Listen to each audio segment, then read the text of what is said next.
Subscribe now. Gulf War. From Wikipedia, the free encyclopedia. The Gulf War, August 2, 1990, February 28, 1991, was a war waged by coalition forces from 35 nations led by the United States against Iraq in response to Iraq's invasion and annexation of Kuwait arising from oil pricing and production disputes. It was codenamed Operation Desert Shield, August 2, 1990, January 17, 1991, for operations leading to the buildup of troops and defense of Saudi Arabia, and Operation Desert Storm, January 17, 1991, February 28, 1991, in its combat phase. On August 2, 1990, the Iraqi army invaded and occupied Kuwait, which was met with international condemnation and brought immediate economic sanctions against Iraq by members of the UN Security Council. UK Prime Minister Margaret Thatcher and US President George H.W. Bush deployed forces into Saudi Arabia, and urged other countries to send their own forces to the scene. An array of nations joined the coalition, forming the largest military alliance since World War II. Most of the coalition's military forces were from the US, with Saudi Arabia, the United Kingdom and Egypt as leading contributors, in that order. Kuwait and Saudi Arabia paid around $32 billion of the $60 billion cost. The war marked the introduction of live news broadcasts from the front lines of the battle, principally by the US network CNN. The war has also earned the nickname Video Game War after the daily broadcast of images from cameras on board US bombers during Operation Desert Storm. The initial conflict to expel Iraqi troops from Kuwait began with an aerial and naval bombardment on January 17, 1991, continuing for 5 weeks. This was followed by a ground assault on February 24. This was a decisive victory for the coalition forces, who liberated Kuwait and advanced into Iraqi territory. The coalition ceased its advance and declared a ceasefire 100 hours after the ground campaign started. Aerial and ground combat was confined to Iraq, Kuwait, and areas on Saudi Arabia's border. Iraq launched Scud missiles against Israel and coalition targets in Saudi Arabia. Contents: 1. Names. 2. Background. 3. Invasion of Kuwait. 3.1 Kuwaiti resistance movement. 4. Run-up to the war. 4.1 Diplomatic means. 4.2 Military means. 4.3 Creating a coalition. 4.3.1 Justification for intervention. 4.3.2 Public relations campaign targeting the public. 5. Early battles. 5.1 Air campaign. 5.2 Iraqi Scud missile strikes on Israel and Saudi Arabia. 5.3 Iraqi invasion of Saudi Arabia, Battle of Kafji. 6. Counter reconnaissance. 7. Breach. 8. Ground campaign. 8.1 Kuwait's liberation. 8.2 Initial moves into Iraq. 8.3 Coalition forces enter Iraq. 9. The end of active hostilities. 10. Coalition involvement. 10.1 Australia. 10.2 Argentina. 10.3 Canada. 10.4 France. 10.5 United Kingdom. 11 Casualties. 11.1 Civilian. 11.2 Iraqi. 11.3 Coalition. 1.3.1 Friendly fire. 12 Aftermath and controversies. 12.1 Gulf War illness. 12.2 Effects of depleted uranium. 12.3 Highway of death. 12.4 Bulldozer assault. 12.5 Palestinian exodus from Kuwait. 12.6 Coalition bombing of Iraq's civilian infrastructure. 12.7 Abuse of coalition POWs. 12.8 Operation Southern Watch. 12.9 Sanctions. 12.10 Draining of the Kurna marshes. 12.11 Oil spill. 12.12 Kuwaiti oil fires. 13 Cost. 13.1 Effect on developing countries. 14 Media coverage. 15 Terminology. 15.1 Operational names. 15.2 Campaign names. 16 Technology. 16.1 Scud and Patriot missiles. 17 Popular culture. 18 See also. 19 Notes. 20 References. 20.1 Works cited. 21 Bibliography. 21.1 Films. 21.2 Novels. 22 External links. Names. The war is also known under other names, such as the Persian Gulf War, First Gulf War, Kuwait War, First Iraq War, or Iraq War before the term Iraq War became identified instead with the 2003 Iraq War, also referred to in the U.S. as Operation Iraqi Freedom. Background. See also, Iran, United States relations after 1979, list of modern conflicts in the Middle East, and Persian Gulf War rationale. Throughout the Cold War, Iraq had been an ally of the Soviet Union, and there was a history of friction between Iraq and the United States. The U.S. was concerned with Iraq's position on Israeli-Palestinian politics. The U.S. also disliked Iraqi support for many Arab and Palestinian militant groups such as Abu Nidal, which led to Iraq's inclusion on the developing U.S. list of state sponsors of terrorism on December 29, 1979. The U.S. remained officially neutral after Iraq's invasion of Iran in 1980, which became the Iran-Iraq War, although it provided resources, political support, and some non-military aircraft to Iraq. In March 1982, Iran began a successful counteroffensive, Operation Undeniable Victory, and the U.S. increased its support for Iraq to prevent Iran from forcing a surrender. In a U.S. bid to open full diplomatic relations with Iraq, the country was removed from the U.S. list of state sponsors of terrorism. Ostensibly, this was because of improvement in the regime's record, although former U.S. Assistant Defense Secretary Noel Cook later stated, no one had any doubts about the Iraqis' continued involvement in terrorism. The real reason was to help them succeed in the war against Iran.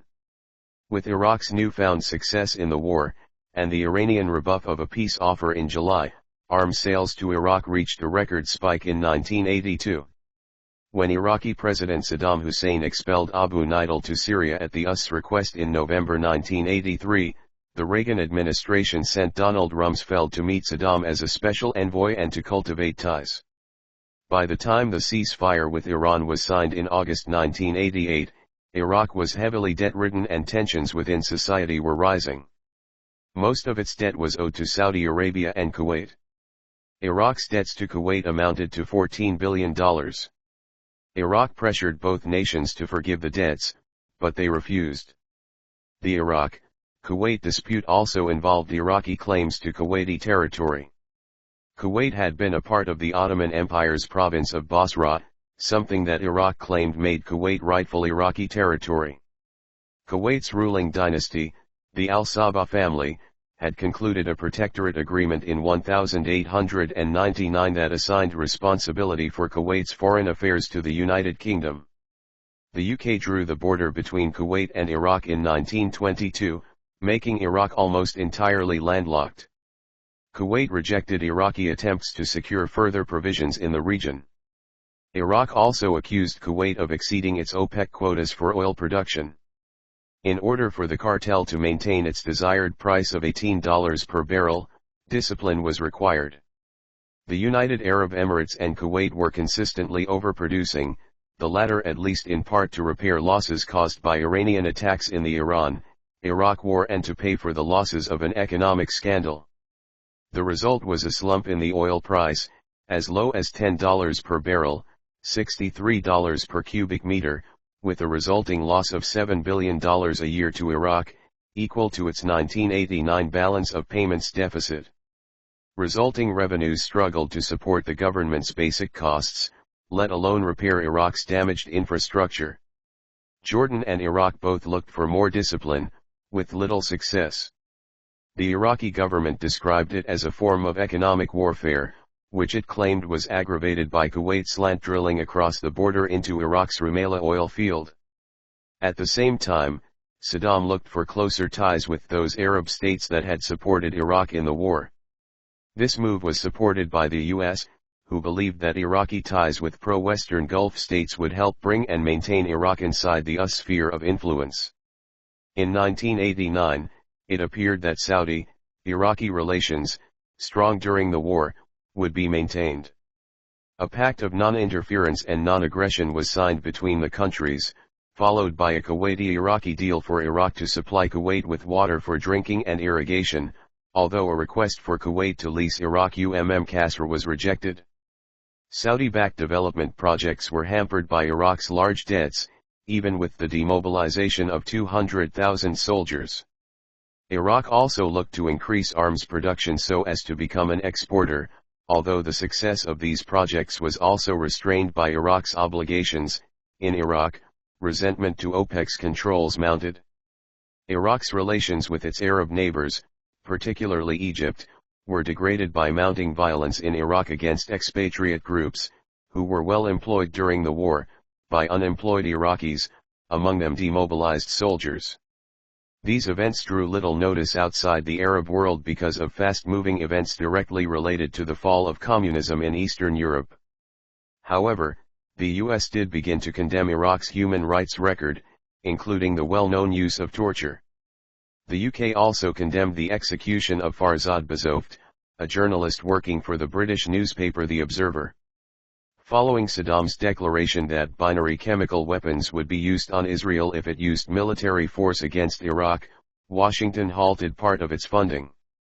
A UN mission to the Israeli-occupied territories, where riots had resulted in Palestinian deaths, was vetoed by the US, making Iraq deeply skeptical of US foreign policy aims in the region, combined with the reliance of the US on Middle Eastern energy reserves. In early July 1990, Iraq complained about Kuwait's behavior, such as not respecting their quota, and openly threatened to take military action. On the 23rd, the CIA reported that Iraq had moved 30,000 troops to the Iraq-Kuwait border, and the US naval fleet in the Persian Gulf was placed on alert. Saddam believed an anti-Iraq conspiracy was developing. Kuwait had begun talks with Iran, and Iraq's rival Syria had arranged a visit to Egypt. Upon review by the Secretary of Defense, it was found that Syria indeed planned a strike against Iraq in the coming days. Saddam immediately used funding to incorporate Central Intelligence into Syria and ultimately prevented the impending air strike.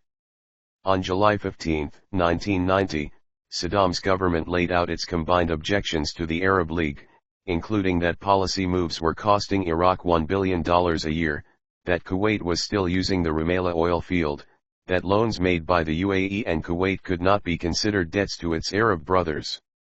He threatened force against Kuwait and the UAE, saying, "The policies of some Arab rulers are American. They are inspired by America to undermine Arab interests and security." The US sent aerial refueling planes and combat ships to the Persian Gulf in response to these threats. Discussions in Jeddah, Saudi Arabia, mediated on the Arab League's behalf by Egyptian President Hosni Mubarak, were held on July 31 and led Mubarak to believe that a peaceful course could be established. On the 25th, Saddam met with April Glaspie, the US ambassador to Iraq, in Baghdad. The Iraqi leader attacked American policy with regards to Kuwait and the UAE. So what can it mean when America says it will now protect its friends?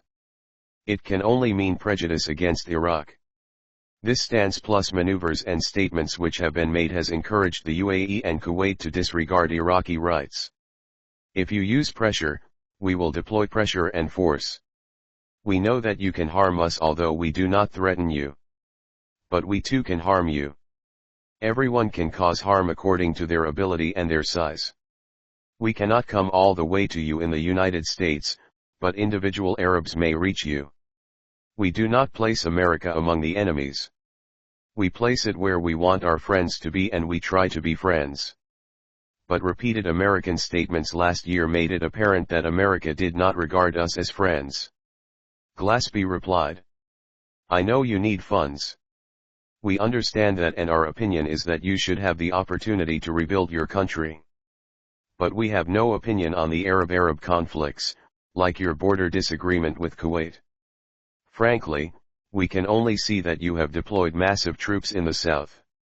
Normally that would not be any of our business.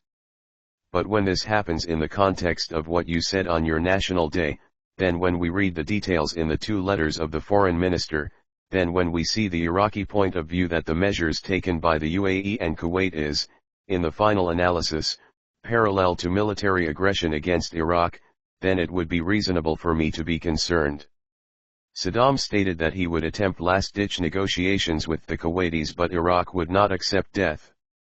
According to Glaspie's own account, she stated in reference to the precise border between Kuwait and Iraq, that she had served in Kuwait 20 years before.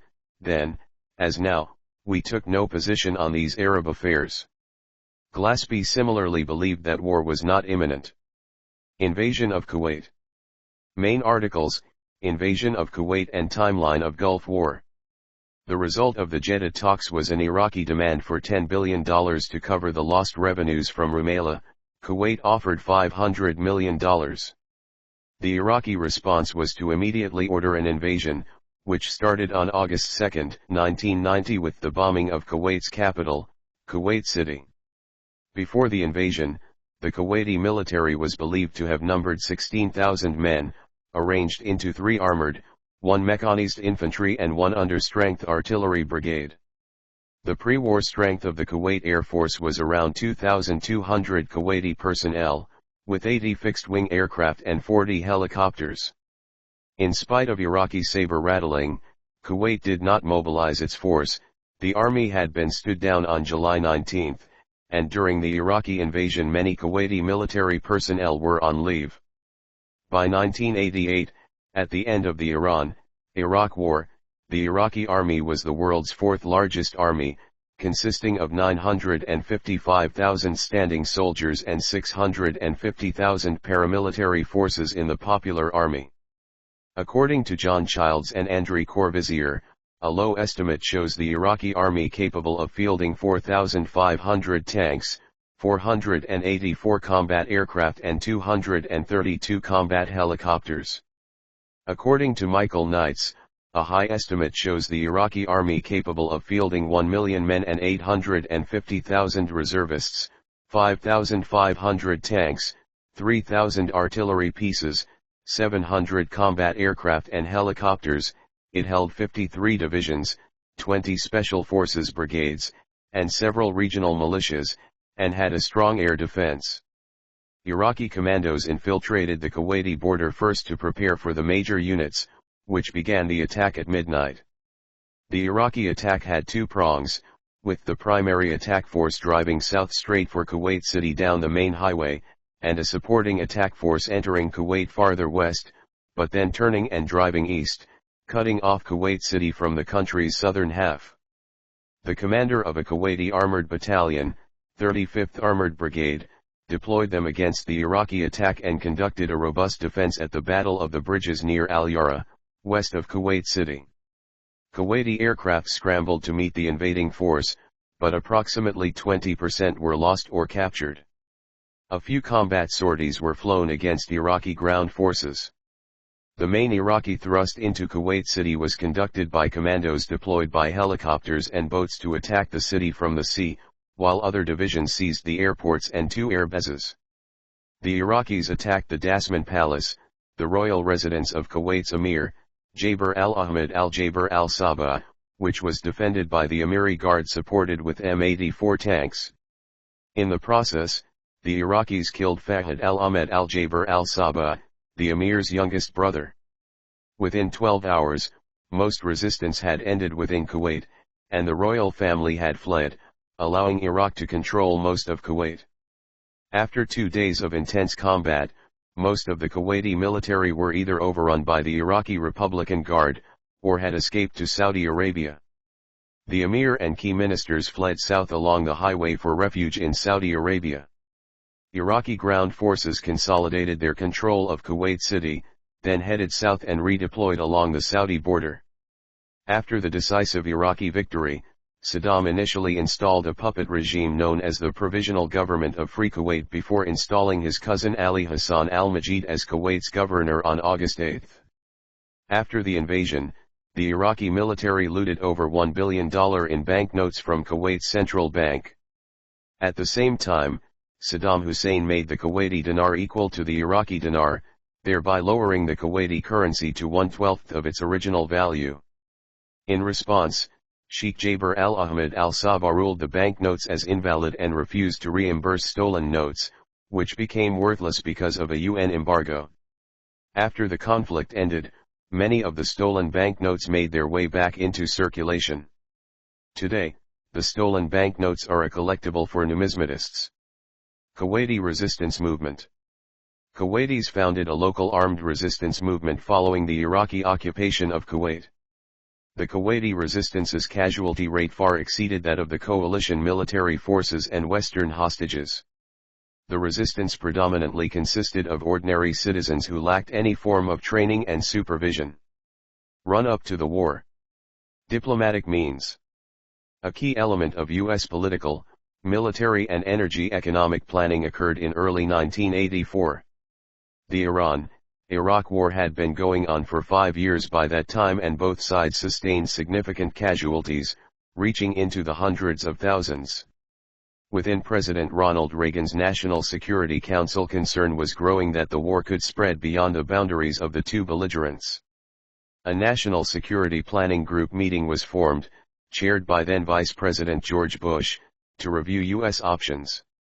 It was determined that the conflict would likely spread into Saudi Arabia and other Persian Gulf states, but that the United States had little capability to defend the region. Furthermore, it was determined that a prolonged war in the region would induce much higher oil prices and threaten the fragile recovery of the world economy, which was just beginning to gain momentum. On May 22, 1984, President Reagan was briefed on the project conclusions in the Oval Office by William Flynn Martin, who had served as the head of the NSC staff that organized the study.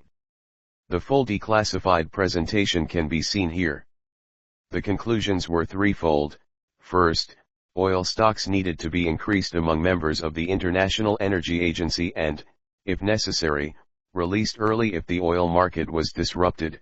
Second, the United States needed to beef up the security of friendly Arab states in the region, and third, an embargo should be placed on sales of military equipment to Iran and Iraq. The plan was approved by President Reagan and later affirmed by the G7 leaders headed by the United Kingdom's Prime Minister, Margaret Thatcher, in the London Summit of 1984. The plan was implemented and became the basis for U.S. preparedness to respond to the Iraqi occupation of Kuwait in 1991. Within hours of the invasion, Kuwait and U.S. delegations requested a meeting of the UN Security Council, which passed Resolution 660, condemning the invasion and demanding a withdrawal of Iraqi troops. On August 3, 1990, the Arab League passed its own resolution, which called for a solution to the conflict from within the League, and warned against outside intervention. Iraq and Libya were the only two Arab League states that opposed the resolution for Iraq to withdraw from Kuwait. The PLO opposed it as well. The Arab states of Yemen and Jordan, a Western ally which bordered Iraq and relied on the country for economic support, opposed military intervention from non-Arab states. The Arab state of Sudan aligned itself with Saddam. On August 6, Resolution 661 placed economic sanctions on Iraq. Resolution 665 followed soon after, which authorized a naval blockade to enforce the sanctions. It said the use of measures commensurate to the specific circumstances as may be necessary, to halt all inward and outward maritime shipping in order to inspect and verify their cargoes and destinations and to ensure strict implementation of Resolution 661. The U.S. administration had at first been indecisive with an undertone of resignation to the invasion and even adaptation to it as a fait accompli until the UK's Prime Minister Margaret Thatcher played a powerful role, reminding the President that appeasement in the 1930s had led to war, that Saddam would have the whole Gulf at his mercy along with 65% of the world's oil supply, and famously urging President Bush not to go wobbly. Once persuaded, U.S. officials insisted on a total Iraqi pullout from Kuwait, without any linkage to other Middle Eastern problems, accepting the British view that any concessions would strengthen Iraqi influence in the region for years to come. On August 12, 1990, Saddam proposed that all cases of occupation, and those cases that have been portrayed as occupation, in the region, be resolved simultaneously. Specifically, he called for Israel to withdraw from occupied territories in Palestine, Syria, and Lebanon, Syria to withdraw from Lebanon, and mutual withdrawals by Iraq and Iran and arrangement for the situation in Kuwait. He also called for a replacement of U.S. troops that mobilized in Saudi Arabia in response to Kuwait's invasion with an Arab force, as long as that force did not involve Egypt. Additionally, he requested an immediate freeze of all boycott and siege decisions and a general normalization of relations with Iraq. From the beginning of the crisis, President Bush was strongly opposed to any linkage between Iraq's occupation of Kuwait and the Palestinian issue. On August 23, Saddam appeared on state television with Western hostages to whom he had refused exit visas. In the video, he asks a young British boy, Stuart Lockwood, whether he is getting his milk, and goes on to say, through his interpreter, "We hope your presence as guests here will not be for too long. Your presence here, and in other places, is meant to prevent the scourge of war." Another Iraqi proposal communicated in August 1990 was delivered to U.S. National Security Advisor Brent Scowcroft by an unidentified Iraqi official. The official communicated to the White House that Iraq would withdraw from Kuwait and allow foreigners to leave provided that the UN lifted sanctions, allowed guaranteed access to the Persian Gulf through the Kuwaiti islands of Bubayan and Warba, and allowed Iraq to gain full control of the Rumaila oil field that extends slightly into Kuwaiti territory. The proposal also included offers to negotiate an oil agreement with the United States satisfactory to both nations' national security interests, develop a joint plan to alleviate Iraq's economical and financial problems and jointly work on the stability of the Gulf. On November 29, 1990, the Security Council passed Resolution 678, which gave Iraq until January 15, 1991 to withdraw from Kuwait, and empowered states to use all necessary means to force Iraq out of Kuwait after the deadline. In December 1990, Iraq made a proposal to withdraw from Kuwait provided that foreign troops left the region and that an agreement was reached regarding the Palestinian problem and the dismantlement of both Israel's and Iraq's weapons of mass destruction. The White House rejected the proposal. The PLO's Yasser Arafat expressed that neither he nor Saddam insisted that solving the Israel-Palestine issues should be a precondition to solving the issues in Kuwait, though he did acknowledge a strong link between these problems. Ultimately, the US and UK stuck to their position that there would be no negotiations until Iraq withdrew from Kuwait and that they should not grant Iraq concessions, lest they give the impression that Iraq benefited from its military campaign. Also, when U.S. Secretary of State James Baker met with Tariq Aziz in Geneva, Switzerland, for last-minute peace talks in early 1991, Aziz reportedly made no concrete proposals and did not outline any hypothetical Iraqi moves. On January 14, 1991, France proposed that the UN Security Council call for a rapid and massive withdrawal from Kuwait along with a statement to Iraq that Council members would bring their active contribution to a settlement of the region's other problems, in particular, of the Arab-Israeli conflict and in particular to the Palestinian problem by convening, at an appropriate moment, an international conference to assure the security, stability, and development of this region of the world. The French proposal was supported by Belgium, at the moment one of the rotating council members, Germany, Spain, Italy, Algeria, Morocco, Tunisia, and several non-aligned nations. The US, the UK, and the Soviet Union rejected it. U.S. Ambassador to the UN Thomas Pickering stated that the French proposal was unacceptable, because it went beyond previous council resolutions on the Iraqi invasion. France dropped this proposal when it found no tangible sign of interest from Baghdad. Military means. Operation Desert Shield redirects here. For the 2006 operation by the Iraqi insurgency, see Operation Desert Shield, Iraq. One of the West's main concerns was the significant threat Iraq posed to Saudi Arabia. Following Kuwait's conquest, the Iraqi army was within easy striking distance of Saudi oil fields.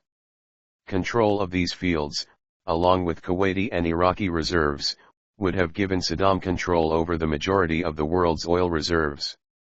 Iraq also had a number of grievances with Saudi Arabia.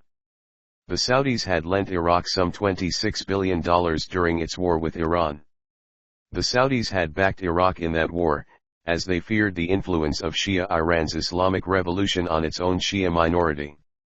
After the war, Saddam felt he should not have to repay the loans due to the help he had given the Saudis by fighting Iran. Soon after his conquest of Kuwait, Saddam began verbally attacking the Saudis. He argued that the US-supported Saudi state was an illegitimate and unworthy guardian of the holy cities of Mecca and Medina. He combined the language of the Islamist groups that had recently fought in Afghanistan with the rhetoric Iran had long used to attack the Saudis. Acting on the Carter Doctrine policy, and out of fear the Iraqi army could launch an invasion of Saudi Arabia, U.S. President George H.W. Bush quickly announced that the U.S. would launch a wholly defensive mission to prevent Iraq from invading Saudi Arabia, under the codename Operation Desert Shield. The operation began on August 7, 1990, when U.S. troops were sent to Saudi Arabia, due also to the request of its monarch, King Fahd, who had earlier called for U.S. military assistance. This wholly defensive doctrine was quickly abandoned when, on August 8, Iraq declared Kuwait to be Iraq's 19th province and Saddam named his cousin, Ali Hassan al-Majid, as its military governor. The U.S. Navy dispatched two naval battle groups built around the aircraft carriers USS Dwight D. Eisenhower and USS Independence to the Persian Gulf, where they were ready by August 8. The U.S. also sent the battleships USS Missouri and USS Wisconsin to the region. A total of 48 U.S. Air Force F-15s from the 1st Fighter Wing at Langley Air Force Base, Virginia, landed in Saudi Arabia and immediately commenced round-the-clock air patrols of the Saudi, Kuwait, Iraq border to discourage further Iraqi military advances. They were joined by 36 F-15ADs from the 36th Tactical Fighter Wing at Bitburg, Germany. The Bitburg contingent was based at Al-Kharjah Air Base, approximately an hour southeast of Riyadh. The 36th TFW would be responsible for 11 confirmed Iraqi Air Force aircraft shot down during the war. 2 Air National Guard units were stationed at Al-Kharjah Air Base. The South Carolina Air National Guard's 169th Fighter Wing flew bombing missions with 24 F-16s flying 2,000 combat missions and dropping 4 million pounds, 1,800,000 kilograms, 1,800 metric tons, of munitions, and the New York Air National Guard's 174th Fighter Wing from Syracuse flew 24 F-16s on bombing missions. Military buildup continued from there, eventually reaching 543,000 troops, twice the number used in the 2003 invasion of Iraq. Much of the material was airlifted or carried to the staging areas via fast sea lift ships, allowing a quick buildup. Creating a coalition. A series of UN Security Council resolutions and Arab League resolutions were passed regarding Iraq's invasion of Kuwait. Resolution 678, passed on November 29, 1990, gave Iraq a withdrawal deadline until January 15, 1991, and authorized all necessary means to uphold and implement Resolution 660, and a diplomatic formulation authorizing the use of force if Iraq failed to comply. To ensure that the U.S. received economic backing, James Baker went on an 11-day journey to 9 countries in September 1990, which the press dubbed the Tin Cup Trip. The first stop was Saudi Arabia, which a month before had already granted permission to the United States to use its facilities. However, Baker believed that Saudi Arabia should assume some of the cost of the military efforts to defend it. When Baker asked King Fahd for $15 billion, the king readily agreed, with the promise that Baker asked Kuwait for the same amount citation needed. The next day, September 7, he did just that, and the Emir of Kuwait, displaced in a Sheraton hotel outside his invaded country, easily agreed. Baker then moved to enter talks with Egypt, whose leadership he considered the moderate voice of the Middle East. President Mubarak of Egypt was furious with Saddam for his invasion of Kuwait, and for the fact that Saddam had assured Mubarak that an invasion was not his intention. Egypt received approximately $7 billion in debt forgiveness for its providing of support and troops for the US-led intervention. After stops in Helsinki and Moscow to smooth out Iraqi demands for a Middle Eastern peace conference with the Soviet Union, Baker traveled to Syria to discuss its role in the crisis with its president Hafez Assad. Assad had a deep personal enmity towards Saddam, which was defined by the fact that Saddam had been trying to kill him Assad for years. Harboring this animosity and impressed with Baker's diplomatic initiative to visit Damascus, relations had been severed since the 1983 bombing of U.S. Marine barracks in Beirut. Assad agreed to pledge up to 100,000 Syrian troops to the coalition effort. This was a vital step in ensuring Arab states were represented in the coalition. In exchange, Washington gave Syrian dictator President Hafez al-Assad the green light to wipe out forces opposing Syria's rule in Lebanon and arranged for weapons valued at $1 billion to be provided to Syria, mostly through Gulf states. In exchange for Iran's support for the US-led intervention, the U.S. government promised the Iranian government to end U.S. opposition to World Bank loans to Iran. On the day before the ground invasion began, the World Bank gave Iran the first loan of $250 million. Baker flew to Rome for a brief visit with the Italians in which he was promised the use of some military equipment, before journeying to Germany to meet with American ally Chancellor Kohl. Although Germany's constitution, which was brokered essentially by the United States, prohibited military involvement in outside nations, Kohl committed a $2 billion contribution to the coalition's war effort, as well as further economic and military support of coalition ally Turkey, and the transportation of Egyptian soldiers and ships to the Persian Gulf. A coalition of forces opposing Iraq's aggression was formed, consisting of forces from 39 countries: Afghanistan, Argentina, Australia, Bahrain, Bangladesh, Belgium, Canada, Czechoslovakia, Denmark, Egypt, France, Germany, Greece, Honduras, Hungary, Italy, Kuwait, Morocco, the Netherlands, New Zealand, Niger, Norway, Oman, Pakistan, Poland, Portugal, Qatar, Saudi Arabia, Senegal, Sierra Leone, Singapore, South Korea, Spain, Sweden, Syria, Turkey, the United Arab Emirates, the United Kingdom and the United States. It was the largest coalition since World War II. U.S. Army General Norman Schwarzkopf, Jr. was designated to be the commander of the coalition forces in the Persian Gulf area. The Soviet Union condemned Baghdad's aggression against Kuwait, but did not support the United States and Allied intervention in Iraq and tried to avert it. Although they did not contribute any forces, Japan and Germany made financial contributions totaling $10 billion and $6.6 billion respectively. U.S. troops represented 73% of the coalition's 956,600 troops in Iraq. Many of the coalition countries were reluctant to commit military forces. Some felt that the war was an internal Arab affair or did not want to increase U.S. influence in the Middle East. In the end, however, many nations were persuaded by Iraq's belligerence towards other Arab states, offers of economic aid or debt forgiveness, and threats to withhold aid. Justification for intervention. Dick Cheney meets with Prince Sultan, Minister of Defense and Aviation in Saudi Arabia to discuss how to handle the invasion of Kuwait. The US and the UN gave several public justifications for involvement in the conflict, the most prominent being the Iraqi violation of Kuwaiti territorial integrity. In addition, the US moved to support its ally Saudi Arabia, whose importance in the region, and as a key supplier of oil, made it of considerable geopolitical importance. Shortly after the Iraqi invasion, U.S. Defense Secretary Dick Cheney made the first of several visits to Saudi Arabia where King Fahd requested U.S. military assistance. During a speech in a special joint session of the U.S. Congress given on September 11, 1990, U.S. President George Bush summed up the reasons with the following remarks: "Within 3 days, 120,000 Iraqi troops with 850 tanks had poured into Kuwait and moved south to threaten Saudi Arabia. It was then that I decided to act to check that aggression. The Pentagon stated that satellite photos showing a buildup of Iraqi forces along the border were this information's source, but this was later alleged to be false. A reporter for the St. Petersburg Times acquired 2 commercial Soviet satellite images made at the time, which showed nothing but empty desert.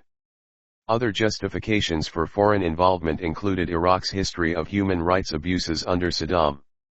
Iraq was also known to possess biological weapons and chemical weapons, which Saddam had used against Iranian troops during the Iran-Iraq War and against his own country's Kurdish population in the Al-Anfal campaign. Iraq was also known to have a nuclear weapons program, but the report about it from January 1991 was partially declassified by the CIA on May 26, 2001. Public relations campaign targeting the public. Although the Iraqi military committed human rights abuses during the invasion, the alleged incidents that received the most publicity in the U.S. were fabrications of the public relations firm hired by the government of Kuwait to persuade Americans to support military intervention. Shortly after Iraq's invasion of Kuwait, the organization Citizens for a Free Kuwait was formed in the U.S. It hired the public relations firm Hill and Knowlton for about $11 million, paid by Kuwait's government. Among many other means of influencing U.S. opinion, such as distributing books on Iraqi atrocities to U.S. soldiers deployed in the region, free Kuwait t-shirts and speakers to college campuses, and dozens of video news releases to television stations, the firm arranged for an appearance before a group of members of the U.S. Congress in which a young woman identifying herself as a nurse working in the Kuwait City Hospital described Iraqi soldiers pulling babies out of incubators and letting them die on the floor. The story helped tip both the public and Congress towards a war with Iraq. 6 congressmen said the testimony was enough for them to support military action against Iraq and 7 senators referenced the testimony in debate. The Senate supported the military actions in a 52-47 vote. However, a year after the war, this allegation was revealed to be a fabrication. The young woman who had testified was found to be a member of Kuwait's royal family and the daughter of Kuwait's ambassador to the U.S. She hadn't lived in Kuwait during the Iraqi invasion. The details of the Hill and Knowlton public relations campaign, including the incubator testimony, were published in John R. MacArthur's Second Front, Censorship and Propaganda in the Gulf War, and came to wide public attention when an op-ed by MacArthur was published in the New York Times. This prompted a re-examination by Amnesty International, which had originally promoted an account alleging even greater numbers of babies torn from incubators than the original fake testimony. After finding no evidence to support it, the organization issued a retraction. President Bush then repeated the incubator allegations on television. In reality, the Iraqi army did commit various well-documented crimes during its occupation of Kuwait, such as the summary execution without trial of 3 brothers, after which their bodies were stacked and left to decay in a public street. Iraqi troops also ransacked and looted private Kuwaiti homes. One residence was repeatedly defecated in. A resident later commented, "The whole thing was violence for the sake of violence, destruction for the sake of destruction." Imagine a surrealistic painting by Salvador Dali. U.S. President Bush repeatedly compared Saddam Hussein to Hitler. Early battles. Air campaign. Main article, Gulf War air campaign. The Gulf War began with an extensive aerial bombing campaign on January 16, 1991. For 42 consecutive days and nights, the coalition forces subjected Iraq to one of the most intensive air bombardments in military history. The coalition flew over 100,000 sorties, dropping 88,500 tons of bombs, which widely destroyed military and civilian infrastructure. The air campaign was commanded by U.S. Air Force Lieutenant General Chuck Horner, who briefly served as U.S. Central Command's Commander-in-Chief, forward while General Schwarzkopf was still in the U.S. A day after the deadline set in Resolution 678, the coalition launched a massive air campaign, which began the general offensive codenamed Operation Desert Storm. The priority was the destruction of Iraq's air force and anti-aircraft facilities. The sorties were launched mostly from Saudi Arabia and the 6 carrier battle groups, CVBG, in the Persian Gulf and Red Sea. The next targets were command and communication facilities. Saddam Hussein had closely micromanaged Iraqi forces in the Iran-Iraq War, and initiative at lower levels was discouraged. Coalition planners hoped that Iraqi resistance would quickly collapse if deprived of command and control. The air campaign's third and largest phase targeted military targets throughout Iraq and Kuwait, Scud missile launchers, weapons research facilities, and naval forces. About a third of the coalition's air power was devoted to attacking Scuds, some of which were on trucks and therefore difficult to locate. U.S. and British Special Operations Forces had been covertly inserted into western Iraq to aid in the search for and destruction of Scuds. Iraqi anti-aircraft defenses, including man-portable air defense systems, were surprisingly ineffective against enemy aircraft, and the coalition suffered only 75 aircraft losses in over 100,000 sorties, 44 due to Iraqi action. 2 of these losses are the result of aircraft colliding with the ground while evading Iraqi ground-fired weapons. One of these losses is a confirmed air-air victory. Iraqi Scud missile strikes on Israel and Saudi Arabia. Iraq's government made no secret that it would attack if invaded. Prior to the war's start, in the aftermath of the failed U.S.-Iraq peace talks in Geneva, Switzerland, a reporter asked Iraq's English-speaking Foreign Minister and Deputy Prime Minister Tariq Aziz, "Mr. Foreign Minister, if war starts, will you attack?" His response was, "Yes, absolutely, yes." 5 hours after the first attacks, Iraq's state radio broadcast declared that the dawn of victory nears as this great showdown begins. Iraq fired 8 missiles the next day. These missile attacks were to continue throughout the war. Iraq fired 88 Scud missiles during the war's 7 weeks. Iraq hoped to provoke a military response from Israel. The Iraqi government hoped that many Arab states would withdraw from the coalition, as they would be reluctant to fight alongside Israel. Following the first attacks, Israeli Air Force jets were deployed to patrol the northern airspace with Iraq. Israel prepared to militarily retaliate, as its policy for the previous 40 years had always been retaliation. However, President Bush pressured Israeli Prime Minister Yitzhak Shamir not to retaliate and withdraw Israeli jets, fearing that if Israel attacked Iraq, the other Arab nations would either desert the coalition or join Iraq. It was also feared that if Israel used Syrian or Jordanian airspace to attack Iraq, they would intervene in the war on Iraq's side or attack Israel. The coalition promised to deploy Patriot missiles to defend Israel if it refrained from responding to the Scud attacks. The Scud missiles targeting Israel were relatively ineffective, as firing at extreme range resulted in a dramatic reduction in accuracy and payload. According to the Jewish Virtual Library, Iraqi attacks killed 74 Israelis, 2 directly and the rest from suffocation and heart attacks. Approximately 230 Israelis were injured. Extensive property damage was also caused, and, according to the Israel Ministry of Foreign Affairs, damage to general property consisted of 1,302 houses, 6,142 apartments, 23 public buildings, 200 shops, and 50 cars. It was feared that Iraq would fire missiles filled with nerve agents such as sarin. As a result, Israel's government issued gas masks to its citizens. When the first Iraqi missiles hit Israel, some people injected themselves with an antidote for nerve gas. It has been suggested that the sturdy construction techniques used in Israeli cities, coupled with the fact that Scuds were only launched at night, played an important role in limiting the number of casualties from Scud attacks. In response to the threat of Scuds on Israel, the U.S. rapidly sent a Patriot missile air defense artillery battalion to Israel along with 2 batteries of MIM-104 Patriot missiles for the protection of civilians. The Royal Netherlands Air Force also deployed a Patriot missile squadron to Israel and Turkey.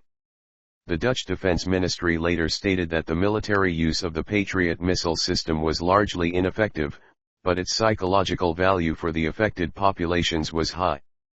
Coalition air forces were also extensively exercised in scud hunts in the Iraqi desert, trying to locate the camouflage trucks before they fired their missiles at Israel or Saudi Arabia.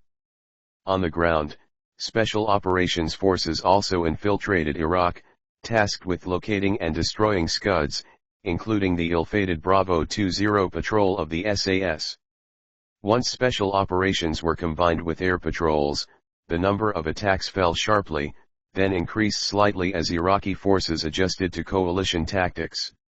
As the Scud attacks continued, the Israelis grew increasingly impatient, and considered taking unilateral military action against Iraq. On January 22, 1991, a Scud missile hit the Israeli city of Ramat Gan, after two coalition patriots failed to intercept it. 3 elderly people suffered fatal heart attacks, another 96 people were injured, and 20 apartment buildings were damaged. After this attack, the Israelis warned that if the US failed to stop the attacks, they would. At one point, Israeli commandos boarded helicopters prepared to fly into Iraq, but the mission was called off after a phone call from U.S. Defense Secretary Dick Cheney, reporting on the extent of coalition efforts to destroy Scuds and emphasizing that Israeli intervention could endanger U.S. forces. In addition to the attacks on Israel, 47 Scud missiles were fired into Saudi Arabia, and 1 missile was fired at Bahrain and another at Qatar. The missiles were fired at both military and civilian targets. 1 Saudi civilian was killed, and 78 others were injured. No casualties were reported in Bahrain or Qatar. The Saudi government issued all its citizens and expatriates with gas mask citation needed in the event of Iraq using missiles with chemical or biological warheads. The government broadcast alerts and all-clear messages over television to warn citizens during Scud attacks. On February 25, 1991, a Scud missile hit a U.S. Army barracks of the 14th Quartermaster Detachment, out of Greensburg, Pennsylvania, stationed in Dhahran, Saudi Arabia, killing 28 soldiers and injuring over 100. Iraqi invasion of Saudi Arabia, Battle of Kafyi. Main article, Battle of Kafyi. On January 29, Iraqi forces attacked and occupied the lightly defended Saudi city of Kafyi with tanks and infantry. The Battle of Kafyi ended 2 days later when the Iraqis were driven back by the Saudi Arabian National Guard citation needed supported by Qatari forces citation needed and U.S. Marine citation needed. The Allied forces used extensive artillery fire. Both sides suffered casualties, although Iraqi forces sustained substantially more dead and captured than the Allied forces. 11 Americans were killed in 2 separate friendly fire incidents. An additional 14 U.S. airmen were killed when their AC-130 gunship was shot down by an Iraqi surface-to-air missile, and 2 U.S. soldiers were captured during the battle. Saudi and Qatari forces had a total of 18 dead. Iraqi forces in Kafyi had 60, 300 dead and 400 captured. The Battle of Kafyi was an example of how air power could single-handedly hinder the advance of enemy ground forces. Upon learning of Iraqi troop movements, 140 coalition aircraft were diverted to attack an advancing column consisting of 2 armored divisions in battalion-sized units. Precision standoff attacks were conducted during the night and through to the next day. Iraqi vehicle losses included 357 tanks, 147 armored personnel carriers, and 89 mobile artillery pieces. Some crews simply abandoned their vehicles upon realizing that they could be destroyed by guided bombs, stopping the divisions from massing for an organized attack on the town. One Iraqi soldier, who had fought in the Iran-Iraq War, remarked that his brigade had sustained more punishment from Allied air power in 30 minutes at Kafyi than in 8 years of fighting against Iran. Counter-reconnaissance. Main article, Battle of Norfolk. See also, Task Force 1-41 Infantry. Task Force 1-41 Infantry was a U.S. Army Heavy Battalion task force from the 2nd Armored Division, Forward. It was the spearhead of 7 Corps, consisting primarily of the 1st Battalion, 41st Infantry Regiment, 3rd Battalion, 66th Armor Regiment, and the 4th Battalion, 3rd Field Artillery Regiment. Task Force 141 was the first coalition force to breach the Saudi Arabian border on February 15, 1991, and to conduct ground combat operations in Iraq, engaging in direct and indirect firefights with the enemy on February 17, 1991. Shortly after arrival in theater, Task Force 141 Infantry received a counter-reconnaissance mission. 141 Infantry was assisted by the 1st Squadron, 4th Armored Cavalry Regiment. This joint effort would become known as Task Force Iron. Counter-reconnaissance generally includes destroying or repelling the enemy's reconnaissance elements and denying their commander any observation of friendly forces. On February 15, 1991, 4th Battalion of the 3rd Field Artillery Regiment fired on a trailer and a few trucks in the Iraqi sector observing American forces. On February 16, 1991, several groups of Iraqi vehicles appeared to be performing reconnaissance on the task force and were driven away by fire from 4.3 FA. Another enemy platoon, including 6 vehicles, was reported as being to the northeast of the task force. They were engaged with artillery fire from 4.3 FA. Later that evening, another group of Iraqi vehicles was spotted moving towards the center of the task force. They appeared to be Iraqi Soviet-made BTRs and tanks. For the next hour, the task force fought several small battles with Iraqi reconnaissance units. TF-141 fired TOW missiles at the Iraqi formation, destroying 1 tank. The rest of the formation was destroyed or driven away by artillery fire from 4.3 FA. On February 17, 1991, the task force took enemy mortar fire, but the enemy forces managed to escape. Later that evening, the task force received enemy artillery fire but suffered no casualties. Breach. Main article, Battle of Norfolk. See also, Task Force 1-41 Infantry. Task Force 1-41 Infantry was the first coalition force to breach the Saudi Arabian border on February 15, 1991 and conduct ground combat operations in Iraq, engaging in direct and indirect firefights with the enemy on February 17, 1991. Prior to this action, the task force's primary fire support battalion, 4th Battalion of the 3rd Field Artillery Regiment, participated in a massive artillery preparation. Around 300 guns from multiple nations participated in the artillery barrage. Over 14,000 rounds were fired during these missions. M270 multiple launch rocket systems contributed an additional 4,900 rockets fired at Iraqi targets.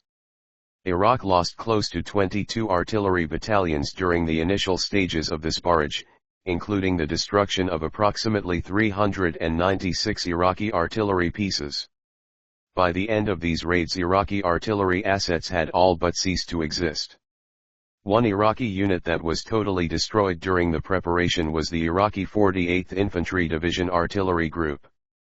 The group's commander stated his unit lost 83 of its 100 guns to the artillery preparation. This artillery prep was supplemented by air attacks by B-52 bombers and Lockheed AC-130 fixed-wing gunships. 1st Infantry Division Apache helicopters and B-52 bombers conducted raids against Iraq's 110th Infantry Brigade. The 1st Engineer Battalion and 9th Engineer Battalion marked and proofed assault lanes under direct and indirect enemy fire to secure a foothold in enemy territory and pass the 1st Infantry Division and the British 1st Armoured Division forward. On February 24, 1991, the 1st Cavalry Division conducted a couple artillery missions against Iraqi artillery units. One artillery mission struck a series of Iraqi bunkers, reinforced by Iraqi T-55 tanks, in the sector of the Iraqi 25th Infantry Division.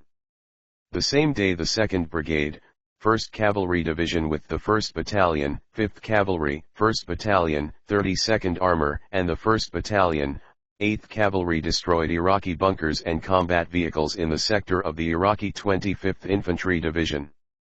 On February 24, 2nd Brigade, 1st Infantry Division rolled through the breach in the Iraqi defense west of Wadi al-Batan and also cleared the northeastern sector of the breach site of enemy resistance. Task Force 337th armor breached the Iraqi defense, clearing 4 passage lanes and expanding the gap under direct enemy fire. Also on February 24, the 1st Infantry Division along with the 1st Cavalry Division destroyed Iraqi outposts and patrols belonging to the Iraqi 26th Infantry Division. The two divisions also began capturing prisoners. The 1st Infantry Division cleared a zone between Phase Line Vermont and Phase Line Kansas. Once the 1st Infantry Division's 3rd Battalion, 37th Armor reached the Iraqi rear defensive positions, it destroyed an Iraqi D-30 artillery battery and many trucks and bunkers. Task Force 1-41 Infantry was given the task of breaching Iraq's initial defensive positions along the Iraq-Saudi Arabia border. The 1st Squadron, 4th Armored Cavalry Regiment handled similar responsibilities in its sector of operations. The 1st Infantry Division's 5th Battalion, 16th Infantry also played a significant role, clearing the trenches and captured 160 Iraqi soldiers in the process.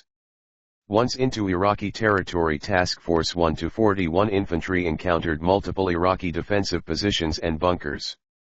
These defensive positions were occupied by a brigade-sized element.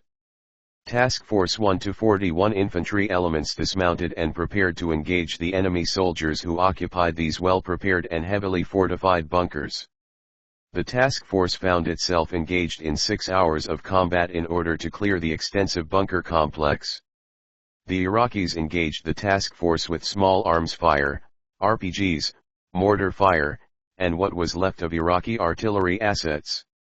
A series of battles unfolded, resulting in heavy Iraqi casualties and the Iraqis being removed from their defensive positions, with many becoming prisoners of war.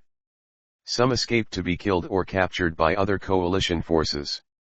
In the process of clearing the bunkers, Task Force 1-41 captured 2 brigade command posts and the command post of the Iraqi 26th Infantry Division. The task force also captured a brigade commander, several battalion commanders, company commanders, and staff officers. As combat operations progressed, Task Force 1-41 Infantry engaged at short range multiple dug-in enemy tanks in ambush positions. For a few hours, bypassed Iraqi RPG-equipped anti-tank teams, T-55 tanks, and dismounted Iraqi infantry fired at passing American vehicles, only to be destroyed by other U.S. tanks and fighting vehicles following the initial forces. The 1st Infantry Division's Task Force 2-16 Infantry cleared 4 lanes simultaneously through an enemy fortified trench system while inflicting heavy casualties on Iraqi forces. Task Force 2-16 continued the attack, clearing over 21 kilometers, 13 miles, of entrenched enemy positions, resulting in the capture and destruction of numerous enemy vehicles, equipment, personnel, and command bunkers. Ground Campaign. See also, Battle of Al-Buzayya, Battle of Phase Line Bullet, Battle of 73 Easting, Battle of Norfolk, Battle of Medina Ridge, Battle of Kuwait International Airport, and Battle of Rumaila. The ground campaign consisted of 3 or possibly 4 of the largest tank battles in American military history. The battles at 73 Easting, Norfolk, and Medina Ridge are well noted for their historic significance. Some consider the Battle of Medina Ridge the largest tank battle of the war. The U.S. Marine Corps also fought the biggest tank battle in its history at Kuwait International Airport. The U.S. 3rd Armored Division also fought a significant battle at Objective Dorset, not far from where the Battle of Norfolk was taking place.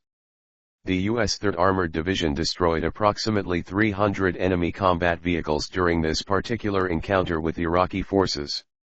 The Iraqis suffered the loss of over 3,000 tanks and over 2,000 other combat vehicles during these battles against the American-led coalition. Kuwait's liberation. Main article, Liberation of Kuwait Campaign. See also, Gulf War Order of Battleground Campaign. U.S. decoy attacks by air attacks and naval gunfire the night before Kuwait's liberation were designed to make the Iraqis believe the main coalition ground attack would focus on central Kuwait. For months, American units in Saudi Arabia had been under almost constant Iraqi artillery fire, as well as threats from Scud missiles and chemical attacks. On February 24, 1991, the 1st and 2nd Marine Divisions and the 1st Light Armored Infantry Battalion crossed into Kuwait and headed toward Kuwait City. They encountered trenches, barbed wire, and minefields. However, these positions were poorly defended, and were overrun in the first few hours. Several tank battles took place, but otherwise coalition troops encountered minimal resistance, as most Iraqi troops surrendered. The general pattern was that the Iraqis would put up a short fight before surrendering. However, Iraqi air defenses shot down 9 U.S. aircraft. Meanwhile, forces from Arab states advanced into Kuwait from the east, encountering little resistance and suffering few casualties. Citation needed. Despite the successes of coalition forces, it was feared that the Iraqi Republican Guard would escape into Iraq before it could be destroyed. It was decided to send British armored forces into Kuwait 15 hours ahead of schedule, and to send U.S. forces after the Republican Guard. The coalition advance was preceded by a heavy artillery and rocket barrage, after which 150,000 troops and 1,500 tanks began their advance. Iraqi forces in Kuwait counterattacked against U.S. troops, acting on a direct order from Saddam Hussein himself. Despite the intense combat, the Americans repulsed the Iraqis and continued to advance towards Kuwait City. Citation needed. Kuwaiti forces were tasked with liberating the city. Iraqi troops offered only light resistance. The Kuwaitis quickly liberated the city despite losing 1 soldier and having 1 plane shot down. On February 27, Saddam ordered a retreat from Kuwait, and President Bush declared it liberated. However, an Iraqi unit at Kuwait International Airport appeared not to have received the message and fiercely resisted. U.S. Marines had to fight for hours before securing the airport, after which Kuwait was declared secure. After 4 days of fighting, Iraqi forces were expelled from Kuwait.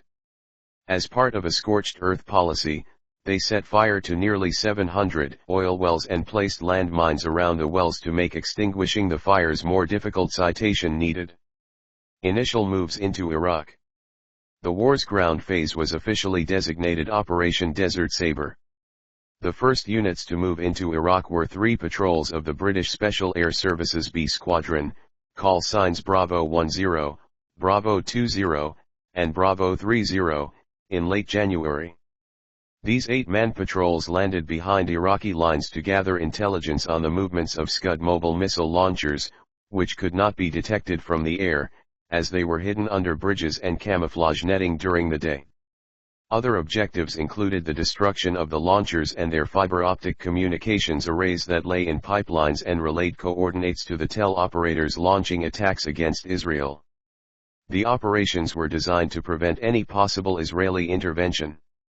Due to lack of sufficient ground cover to carry out their assignment, 10 and 30 abandoned their operations, while 20 remained, and was later compromised, with only Sergeant Chris Ryan escaping to Syria.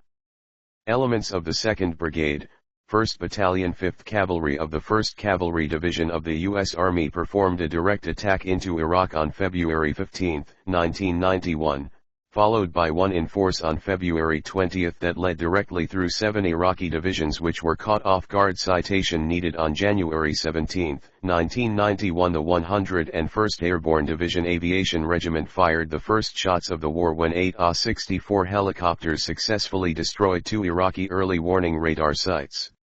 From 15 to February 20, the Battle of Wadi al-Batin took place inside Iraq. This was the first of 2 attacks by 1 Battalion 5th Cavalry of the 1st Cavalry Division. It was a feint attack, designed to make the Iraqis think that a coalition invasion would take place from the south. The Iraqis fiercely resisted, and the Americans eventually withdrew as planned back into the Wadi al-Batin. 3 U.S. soldiers were killed and 9 wounded, with 1 M2 Bradley IFV turret destroyed, but they had taken 40 prisoners and destroyed 5 tanks, and successfully deceived the Iraqis. This attack led the way for the 18 Airborne Corps to sweep around behind the 1st CAV and attack Iraqi forces to the west. On February 22, 1991, Iraq agreed to a Soviet-proposed ceasefire agreement. The agreement called for Iraq to withdraw troops to pre-invasion positions within 6 weeks following a total ceasefire, and called for monitoring of the ceasefire and withdrawal to be overseen by the UN Security Council. The coalition rejected the proposal, but said that retreating Iraqi forces would not be attack citation needed and gave 24 hours for Iraq to withdraw its forces. On February 23, fighting resulted in the capture of 500 Iraqi soldiers. On February 24, British and American armored forces crossed the Iraq-Kuwait border and entered Iraq in large numbers, taking hundreds of prisoners. Iraqi resistance was light, and 4 Americans were killed. Shortly afterwards, the U.S. 7th Corps, in full strength and spearheaded by the 2nd Armored Cavalry Regiment, launched an armored attack into Iraq early on February 24, just to the west of Kuwait, surprising Iraqi forces. Simultaneously, the U.S. 18th Airborne Corps launched a sweeping left-hook attack across southern Iraq's largely undefended desert, led by the U.S. 3rd Armored Cavalry Regiment and the 24th Infantry Division, mechanized. This movement's left flank was protected by the French Division de Guet. The 101st Airborne Division conducted a combat air assault into enemy territory. The 101st Airborne Division had struck 249 kilometers, 155 miles, behind enemy lines. It was the deepest air assault operation in history. Approximately 400 helicopters transported 2,000 soldiers into Iraq, where they destroyed Iraqi columns trying to flee westward and prevented the escape of Iraqi forces. The 101st Airborne Division traveled a further 80 to 100 kilometers, 50 to 60 miles, into Iraq. By nightfall, the 101st cut off Highway 8, which was a vital supply line running between Basra and the Iraqi forces. The 101st had lost 16 soldiers in action during the 100-hour war and captured thousands of enemy prisoners of war. The French force quickly overcame Iraq's 45th Infantry Division, suffering light casualties and taking a large number of prisoners, and took up blocking positions to prevent an Iraqi counterattack on the coalition's flank. The movement's right flank was protected by the United Kingdom's 1st Armored Division. Once the Allies had penetrated deep into Iraqi territory, they turned eastward, launching a flank attack against the elite Republican Guard before it could escape. The Iraqis resisted fiercely from dug-in positions and stationary vehicles, and even mounted armored charges. Unlike many previous engagements, the destruction of the first Iraqi tanks did not result in a mass surrender. The Iraqis suffered massive losses and lost dozens of tanks and vehicles, while U.S. casualties were comparatively low, with a single Bradley knocked out. Coalition forces pressed another 10 kilometers into Iraqi territory, and captured their objective within 3 hours. They took 500 prisoners and inflicted heavy losses, defeating Iraq's 26th Infantry Division. A U.S. soldier was killed by an Iraqi landmine, another 5 by friendly fire, and 30 wounded during the battle. Meanwhile, British forces attacked Iraq's Medina Division and a major Republican Guard logistics base. In nearly 2 days of some of the war's most intense fighting, the British destroyed 40 enemy tanks and captured a division commander. Meanwhile, U.S. forces attacked the village of Al-Buzayya, meeting fierce resistance. The U.S. force destroyed military hardware and took prisoners, while suffering no casualties. On February 25, 1991, Iraqi forces fired a Scud missile at an American barracks in Dhahran, Saudi Arabia. The missile attack killed 28 U.S. military personnel. The coalition's advance was much swifter than U.S. generals had expected. On February 26, Iraqi troops began retreating from Kuwait, after they had set 737 of its oil wells on fire. A long convoy of retreating Iraqi troops formed along the main Iraq-Kuwait highway. Although they were retreating, this convoy was bombed so extensively by coalition air forces that it came to be known as the Highway of Death. Thousands of Iraqi troops were killed. American, British, and French forces continued to pursue retreating Iraqi forces over the border and back into Iraq, eventually moving to within 240 kilometers, 150 miles, of Baghdad, before withdrawing back to Iraq's border with Kuwait and Saudi Arabia. 100 hours after the ground campaign started, on February 28, President Bush declared a ceasefire, and he also declared that Kuwait had been liberated. The end of active hostilities. Main article, 1991 Uprisings in Iraq. In coalition-occupied Iraqi territory, a peace conference was held where a ceasefire agreement was negotiated and signed by both sides. At the conference, Iraq was authorized to fly armed helicopters on their side of the temporary border, ostensibly for government transit due to the damage done to civilian infrastructure. Soon after, these helicopters and much of Iraq's military were used to fight an uprising in the south. The rebellions were encouraged by an airing of The Voice of Free Iraq on February 2, 1991, which was broadcast from a CIA-run radio station out of Saudi Arabia. The Arabic service of the Voice of America supported the uprising by stating that the rebellion was well supported, and that they would soon be liberated from Saddam. In the north, Kurdish leaders took American statements that they would support an uprising to heart, and began fighting, hoping to trigger a coup d'état. However, when no U.S. support came, Iraqi generals remained loyal to Saddam and brutally crushed the Kurdish uprising. Citation needed. Millions of Kurds fled across the mountains to Turkey and Kurdish areas of Iran. These events later resulted in no-fly zones being established in northern and southern Iraq. In Kuwait, the emir was restored, and suspected Iraqi collaborators were repressed. Eventually, over 400,000 people were expelled from the country, including a large number of Palestinians, because of PLO support of Saddam. Yasser Arafat didn't apologize for his support of Iraq, but after his death, the Fatah under Mahmoud Abbas Authority formally apologized in 2004.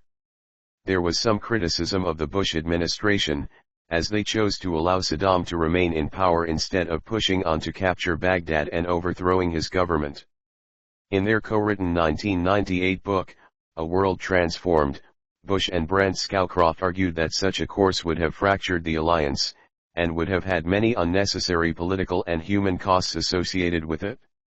In 1992, the U.S. Defense Secretary during the war, Dick Cheney, made the same point. I would guess if we had gone in there, we would still have forces in Baghdad today. We'd be running the country. We would not have been able to get everybody out and bring everybody home. And the final point that I think needs to be made is this question of casualties. I don't think you could have done all of that without significant additional U.S. casualties, and while everybody was tremendously impressed with the low cost of the 1991 conflict, for the 146 Americans who were killed in action and for their families, it wasn't a cheap war. And the question in my mind is, how many additional American casualties is Saddam Hussein worth? And the answer is, not that damned many. So, I think we got it right, both when we decided to expel him from Kuwait, but also when the president made the decision that we'd achieved our objectives and we were not going to go get bogged down in the problems of trying to take over and govern Iraq. On March 10, 1991, 540,000 U.S. troops began moving out of the Persian Gulf. Citation needed. On March 15, 1991, the US-led coalition restored to power Sheikh Jaber al-Ahmed al-Sabah, the unelected authoritarian ruler of Kuwait. Kuwaiti democracy advocates had been calling for restoration of parliament that the emir had suspended in 1986. Coalition involvement. Main article, Coalition of the Gulf War. Coalition troops from Egypt, Syria, Oman, France, and Kuwait during Operation Desert Storm.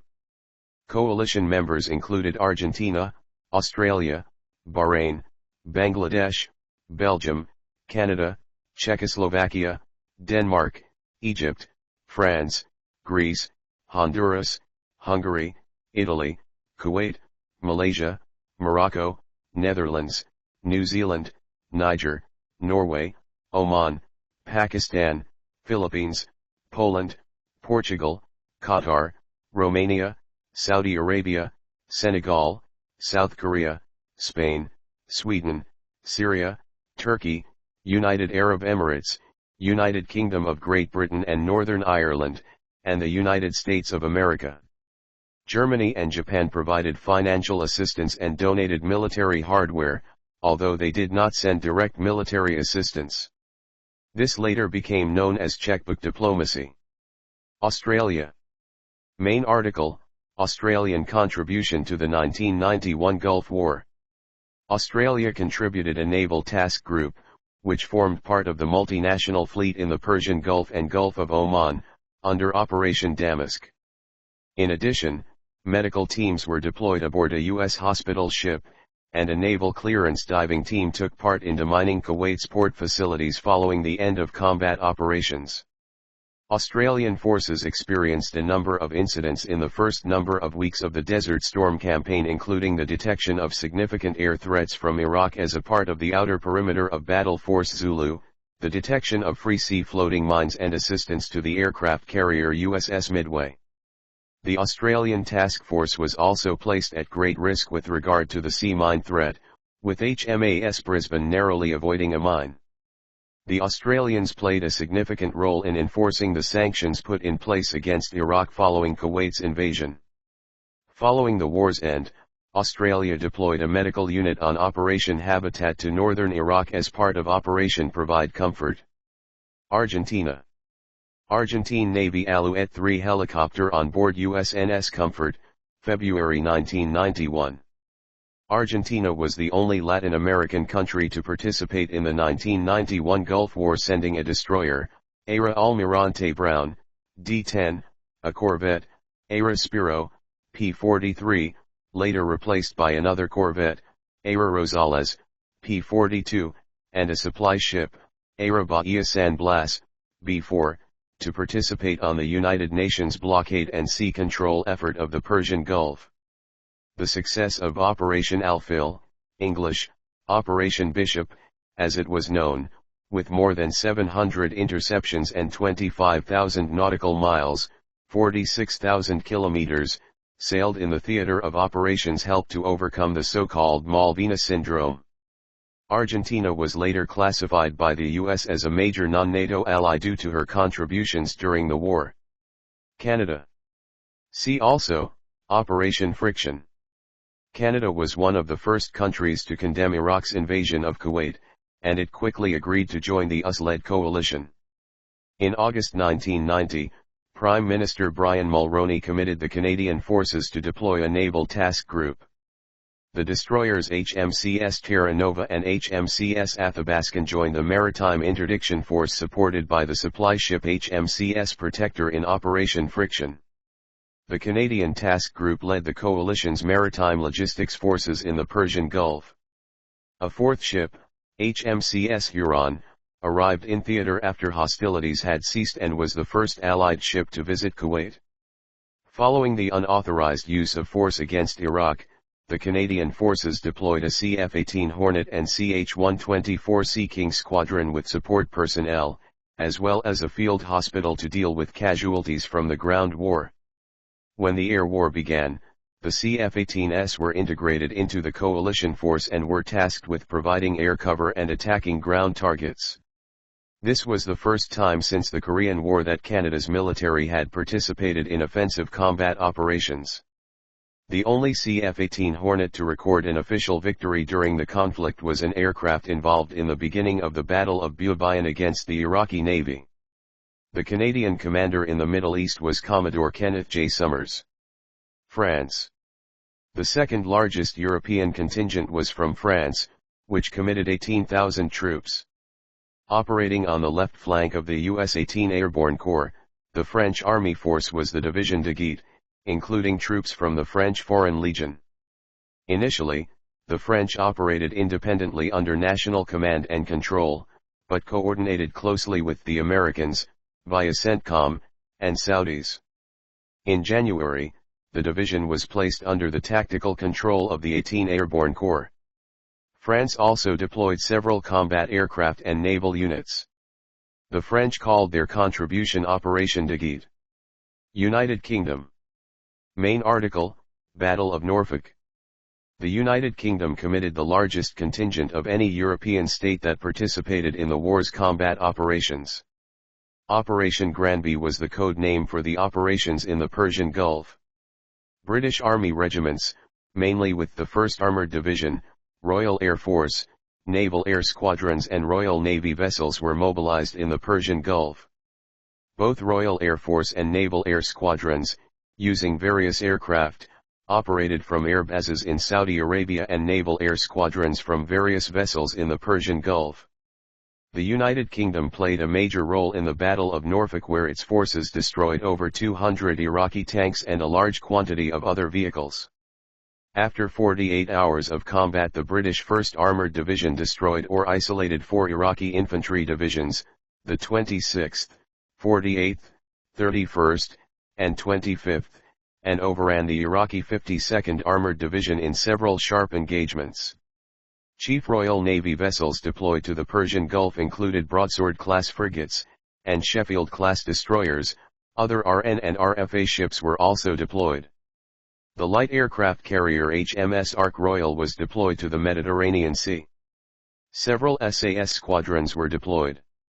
A British Challenger 1 achieved the longest range confirmed tank kill of the war, destroying an Iraqi tank with an armor-piercing fin-stabilized discarding salvo, APSTS, round fired over 4,700 meters, 2.9 miles, the longest tank-on-tank kill shot recorded. Casualties. Civilian. Over 1,000 Kuwaiti civilians were killed by Iraqis. More than 600 Kuwaitis went missing during Iraq's occupation, and approximately 375 remains were found in mass graves in Iraq. The increased importance of air attacks from both coalition warplanes and cruise missiles led to controversy over the number of civilian deaths caused during Desert Storm's initial stages. Within Desert Storm's first 24 hours, more than 1,000 sorties were flown, many against targets in Baghdad. The city was the target of heavy bombing, as it was the seat of power for Saddam and the Iraqi forces' command and control. This ultimately led to civilian casualties. In one noted incident, 2 U.S. Air Force stealth planes bombed a bunker in Amiriyah, causing the deaths of 408 Iraqi civilians in the shelter. Scenes of burned and mutilated bodies were subsequently broadcast, and controversy arose over the bunker's status, with some stating that it was a civilian shelter, while others contended that it was a center of Iraqi military operations, and that the civilians had been deliberately moved there to act as human shields. Saddam's government gave high civilian casualty to draw support from Islamic countries. The Iraqi government claimed that 2,300 civilians died during the air campaign. According to the Project on Defense Alternative study, 3,664 Iraqi civilians were killed in the conflict. A Harvard University study predicted tens of thousands of additional Iraqi civilian deaths by the end of 1991 due to the public health catastrophe caused by the destruction of the country's electrical generating capacity. Without electricity, hospitals cannot function, perishable medicines spoil, water cannot be purified and raw sewage cannot be processed, the Harvard report said. The U.S. government refused to release its own study of the effects of the Iraqi public health crisis. An investigation by Beth Osborne DuPont estimated total civilian fatalities at about 3,500 from bombing, and some 100,000 from the war's other effects.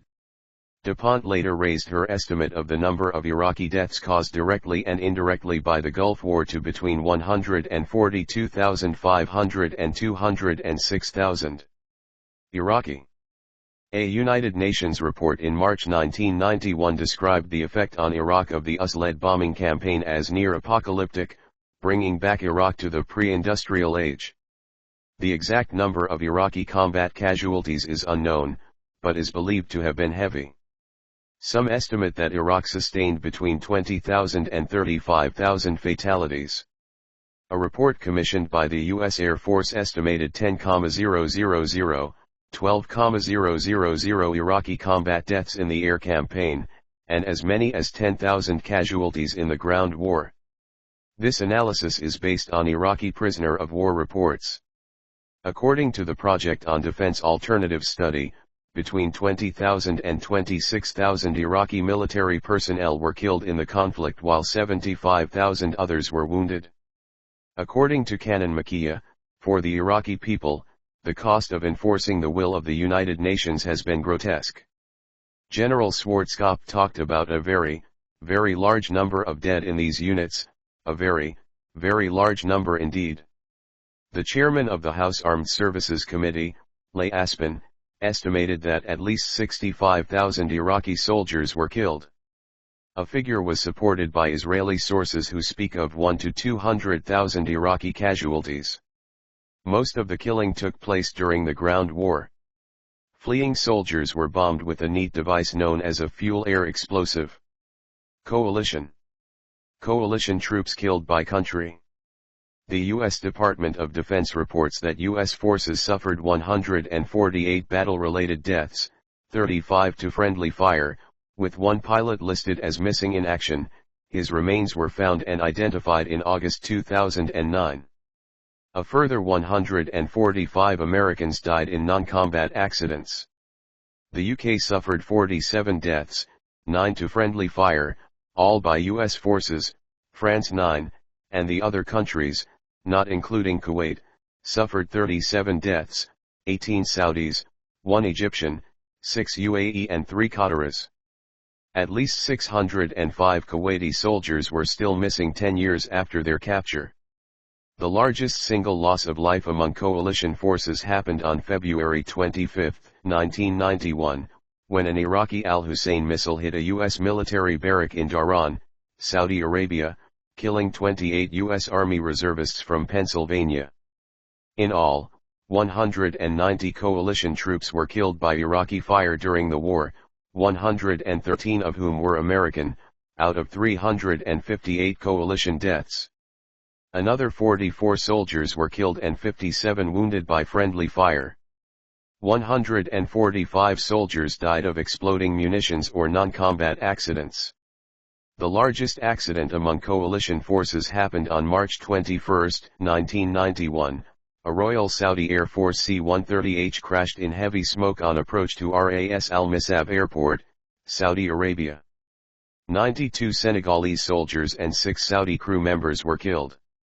The number of coalition wounded in combat was 776, including 458 Americans.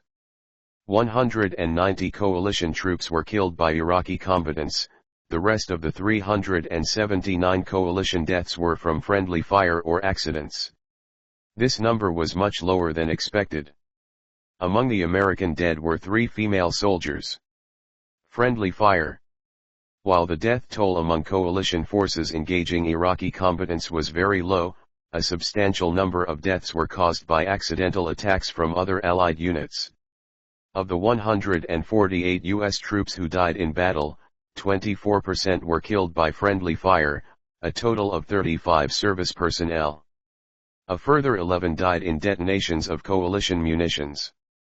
9 British military personnel were killed in a friendly fire incident when a U.S. Air Force A-10 Thunderbolt II destroyed a group of 2 Warrior IFVs. Aftermath and controversies. Main article, Aftermath of the Gulf War. Gulf War illness. Main article, Gulf War syndrome.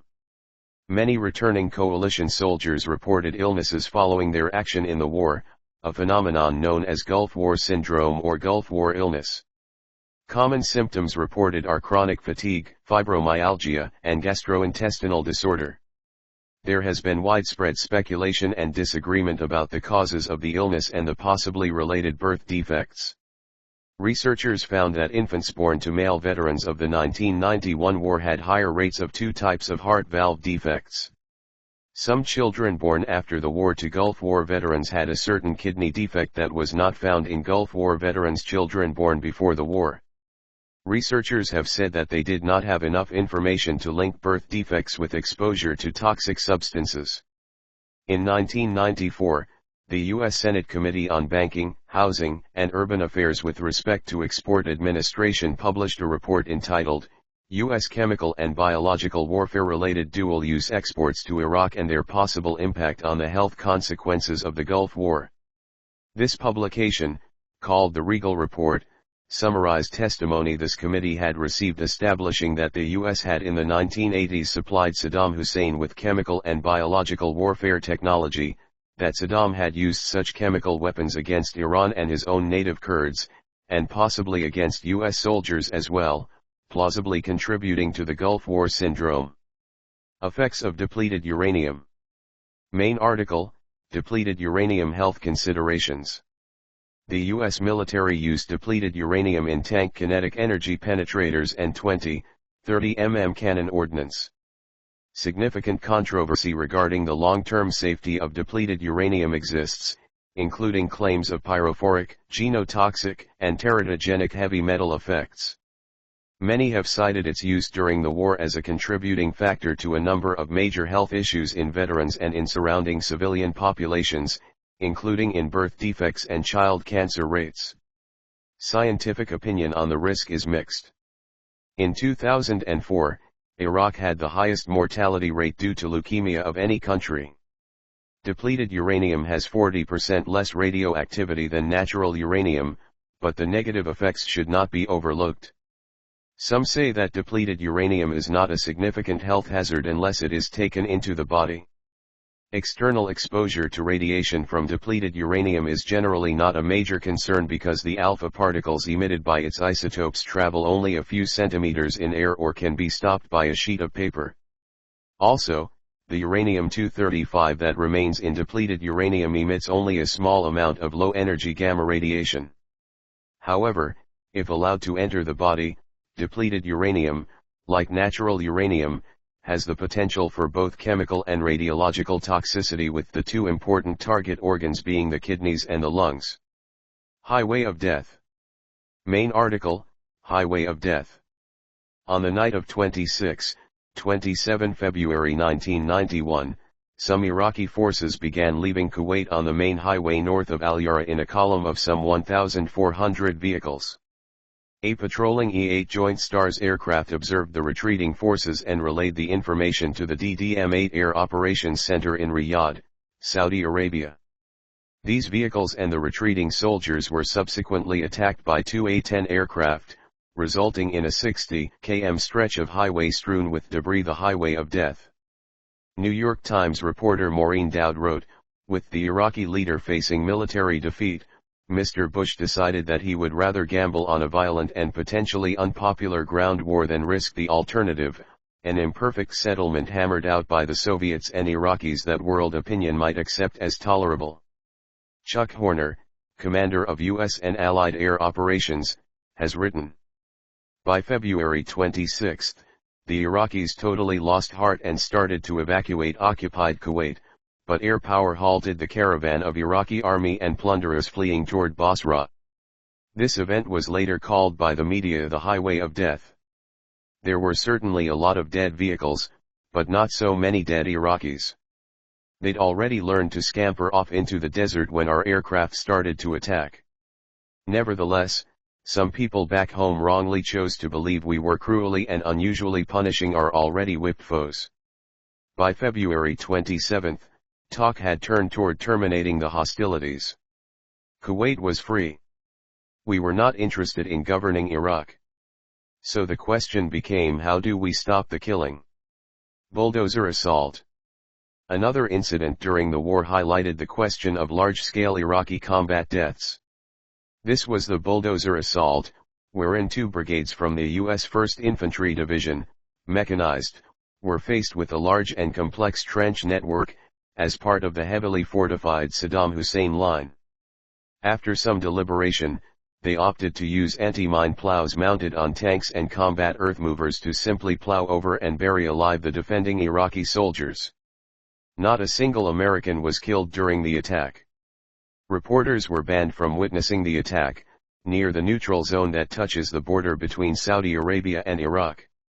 Every American in the assault was inside an armored vehicle. Patrick Day Sloyan of Newsday reported, Bradley fighting vehicles and Vulcan armored carriers straddled the trench lines and fired into the Iraqi soldiers as the tanks covered them with mounds of sand. "I came through right after the lead company," Colonel Anthony Moreno said.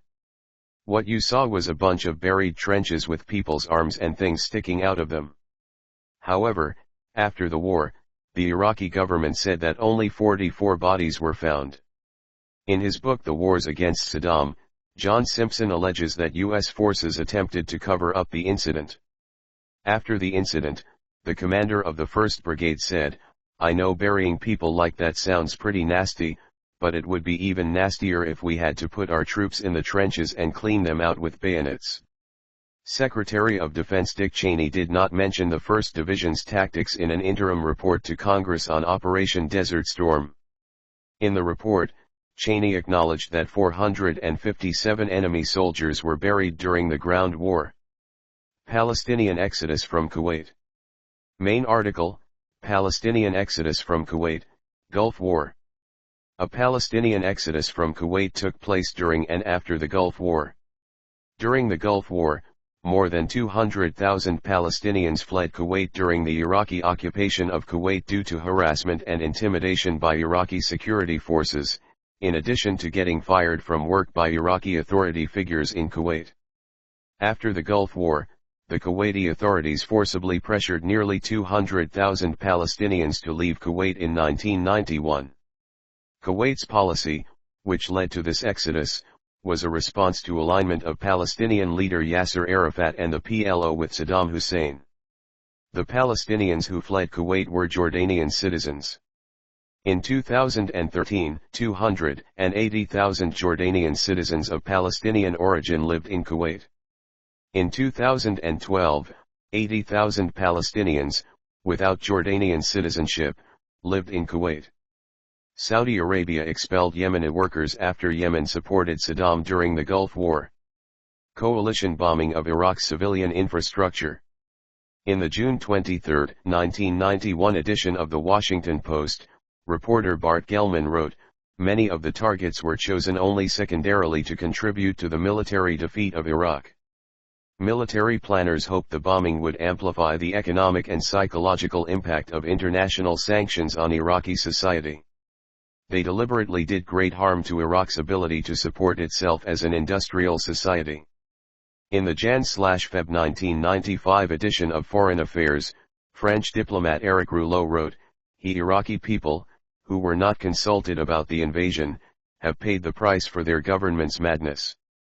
Iraqis understood the legitimacy of a military action to drive their army from Kuwait, but they have had difficulty comprehending the Allied rationale for using air power to systematically destroy or cripple Iraqi infrastructure and industry.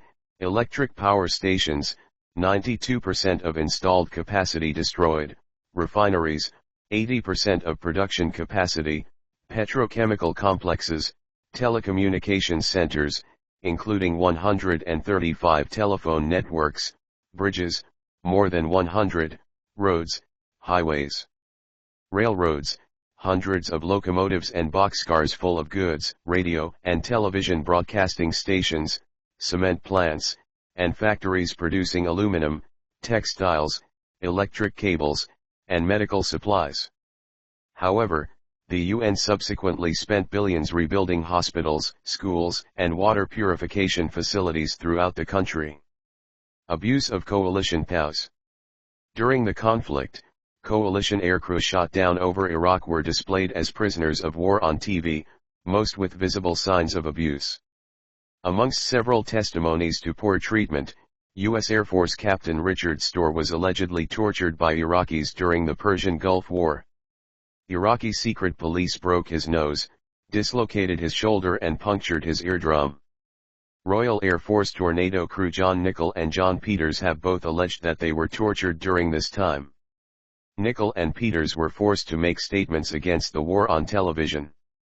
Members of British Special Air Service Bravo 20 were captured while providing information about an Iraqi supply line of Scud missiles to coalition forces.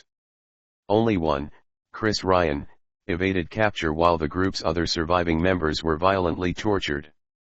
Flight surgeon, later General, Rhonda Cornum was sexually assaulted by one of her captors after the Black Hawk helicopter in which she was riding was shot down while searching for a downed F-16 pilot. Operation Southern Watch. Main article, Operation Southern Watch. Since the war, the U.S. has had a continued presence of 5,000 troops stationed in Saudi Arabia, a figure that rose to 10,000 during the 2003 conflict in Iraq. Operation Southern Watch enforced the no-fly zones over southern Iraq set up after 1991. Oil exports through the Persian Gulf's shipping lanes were protected by the Bahrain-based U.S. Fifth Fleet.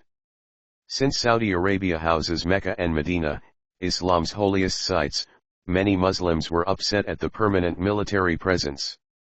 The continued presence of U.S. troops in Saudi Arabia after the war was one of the stated motivations behind the September 11 terrorist attacks, the Khobar Towers bombing, and the date chosen for the 1998 U.S. Embassy bombings, August 7, which was 8 years to the day that U.S. troops were sent to Saudi Arabia.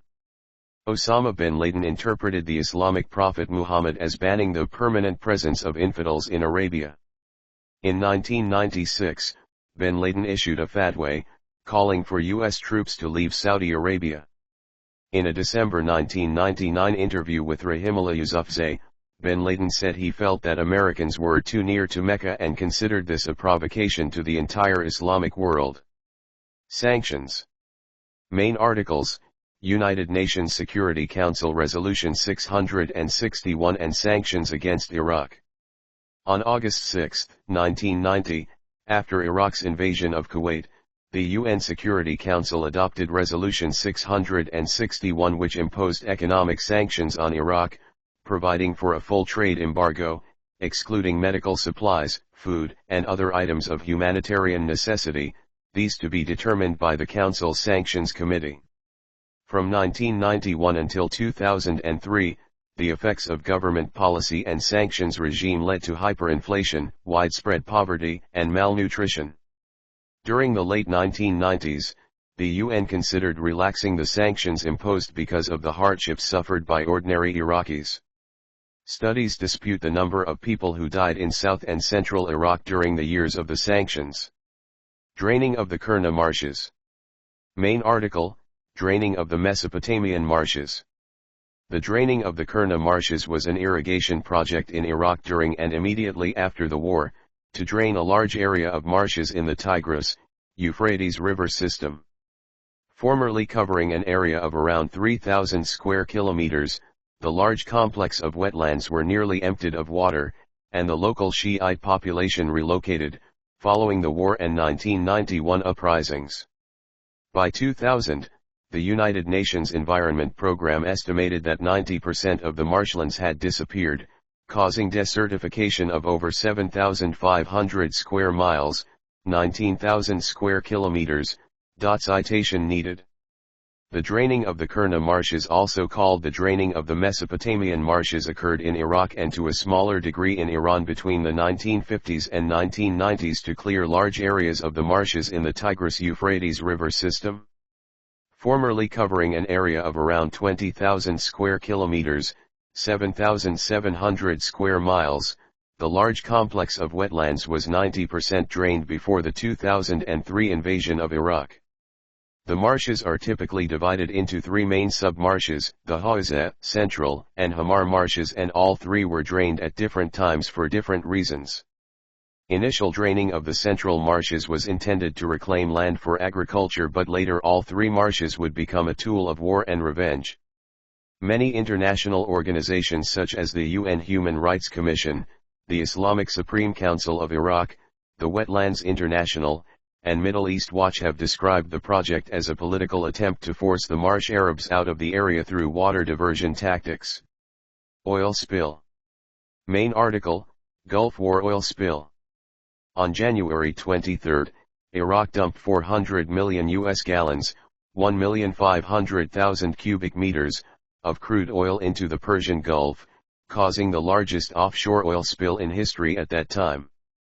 It was reported as a deliberate natural resources attack to keep U.S. Marines from coming ashore. Missouri and Wisconsin had shelled Failacot Island during the war to reinforce the idea that there would be an amphibious assault attempt. About 40% of this came from Allied raids on Iraqi coastal targets. Kuwaiti oil fires. Main article: Kuwaiti oil fires. See also, environmental impact of war. The Kuwaiti oil fires were caused by the Iraqi military setting fire to 700 oil wells as part of a scorched earth policy while retreating from Kuwait in 1991 after conquering the country but being driven out by coalition forces.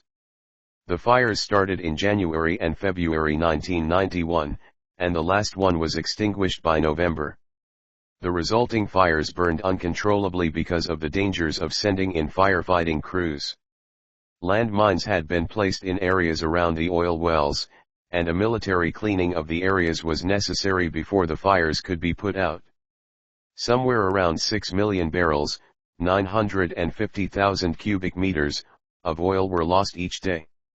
Eventually, privately contracted crews extinguished the fires, at a total cost of $1.5 billion to Kuwait. By that time, however, the fires had burned for approximately 10 months, causing widespread pollution. Cost. The cost of the war to the United States was calculated by the U.S. Congress in April 1992 to be $61.1 billion, equivalent to $102 billion in 2019. About $52 billion of that amount was paid by other countries, $36 billion by Kuwait, Saudi Arabia and other Arab states of the Persian Gulf, $16 billion by Germany and Japan, which sent no combat forces due to their constitutions. About 25% of Saudi Arabia's contribution was paid with in-kind services to the troops, such as food and transportation. U.S. troops represented about 74% of the combined force, and the global cost was therefore higher. Effect on developing countries. Apart from the impact on Arab states of the Persian Gulf, the resulting economic disruptions after the crisis affected many states. The Overseas Development Institute, ODI, undertook a study in 1991 to assess the effects on developing states and the international community's response. A briefing paper finalized on the day that the conflict ended draws on their findings, which had two main conclusions. Many developing states were severely affected, and while there has been a considerable response to the crisis, the distribution of assistance was highly selective. The ODI factored in elements of cost which included oil imports, remittance flows, resettlement costs, loss of export earnings and tourism. For Egypt, the cost totaled $1 billion, 3% of GDP. Yemen had a cost of $830 million, 10% of GDP, while it cost Jordan $1.8 billion, 32% of GDP. International response to the crisis on developing states came with the channeling of aid through the Gulf Crisis Financial Coordination Group. They were 24 states, comprising most of the OECD countries plus some Gulf states, Saudi Arabia, United Arab Emirates, Qatar, and Kuwait. The members of this group agreed to disperse $14 billion in development assistance. The World Bank responded by speeding up the disbursement of existing project and adjustment loans. The International Monetary Fund adopted two lending facilities, the Enhanced Structural Adjustment Facility, ESAF, and the Compensatory and Contingency Financing Facility, CCFF. The European Community offered $2 billion clarification needed in assistance. Media coverage. Main article, Media coverage of the Gulf War. The war was heavily televised. For the first time, people all over the world watched live pictures of missiles hitting their targets and fighters departing from aircraft carriers. Allied forces were keen to demonstrate their weapons' accuracy.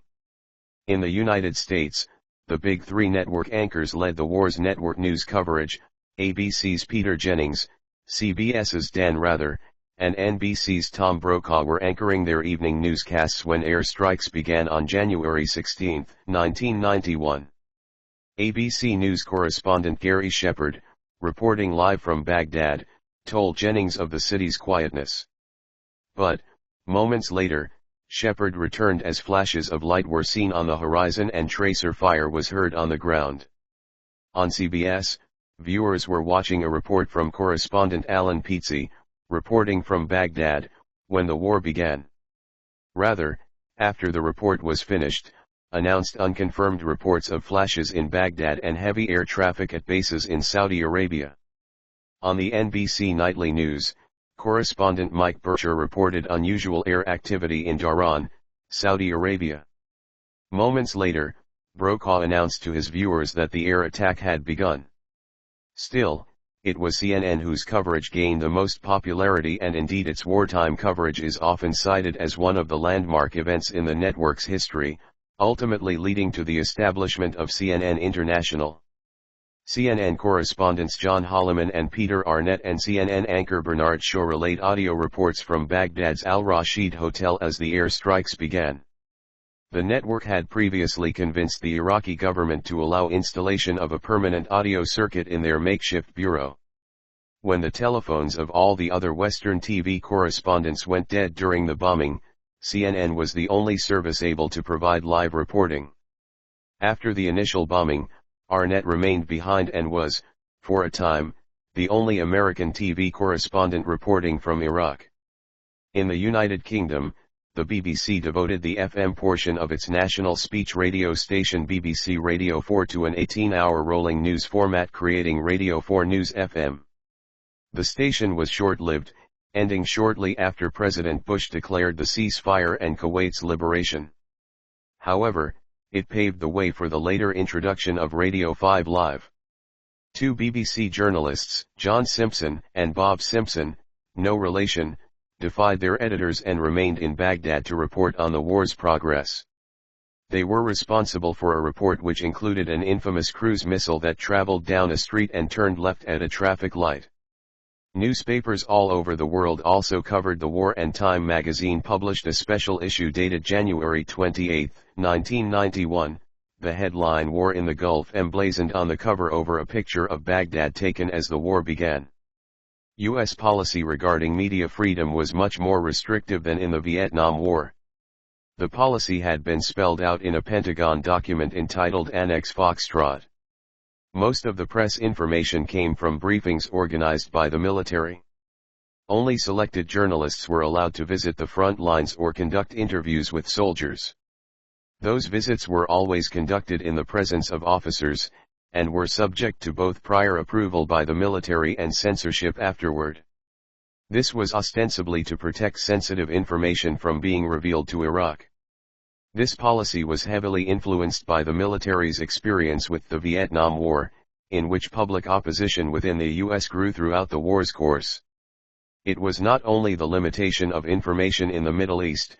Media were also restricting what was shown about the war, with more graphic depictions like Ken Jarek's image of a burnt Iraqi soldier being pulled from the American AP wire, whereas in Europe it was given extensive coverage.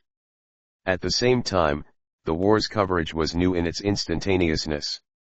About halfway through the war, Iraq's government decided to allow live satellite transmissions from the country by Western news organizations, and U.S. journalists returned en masse to Baghdad.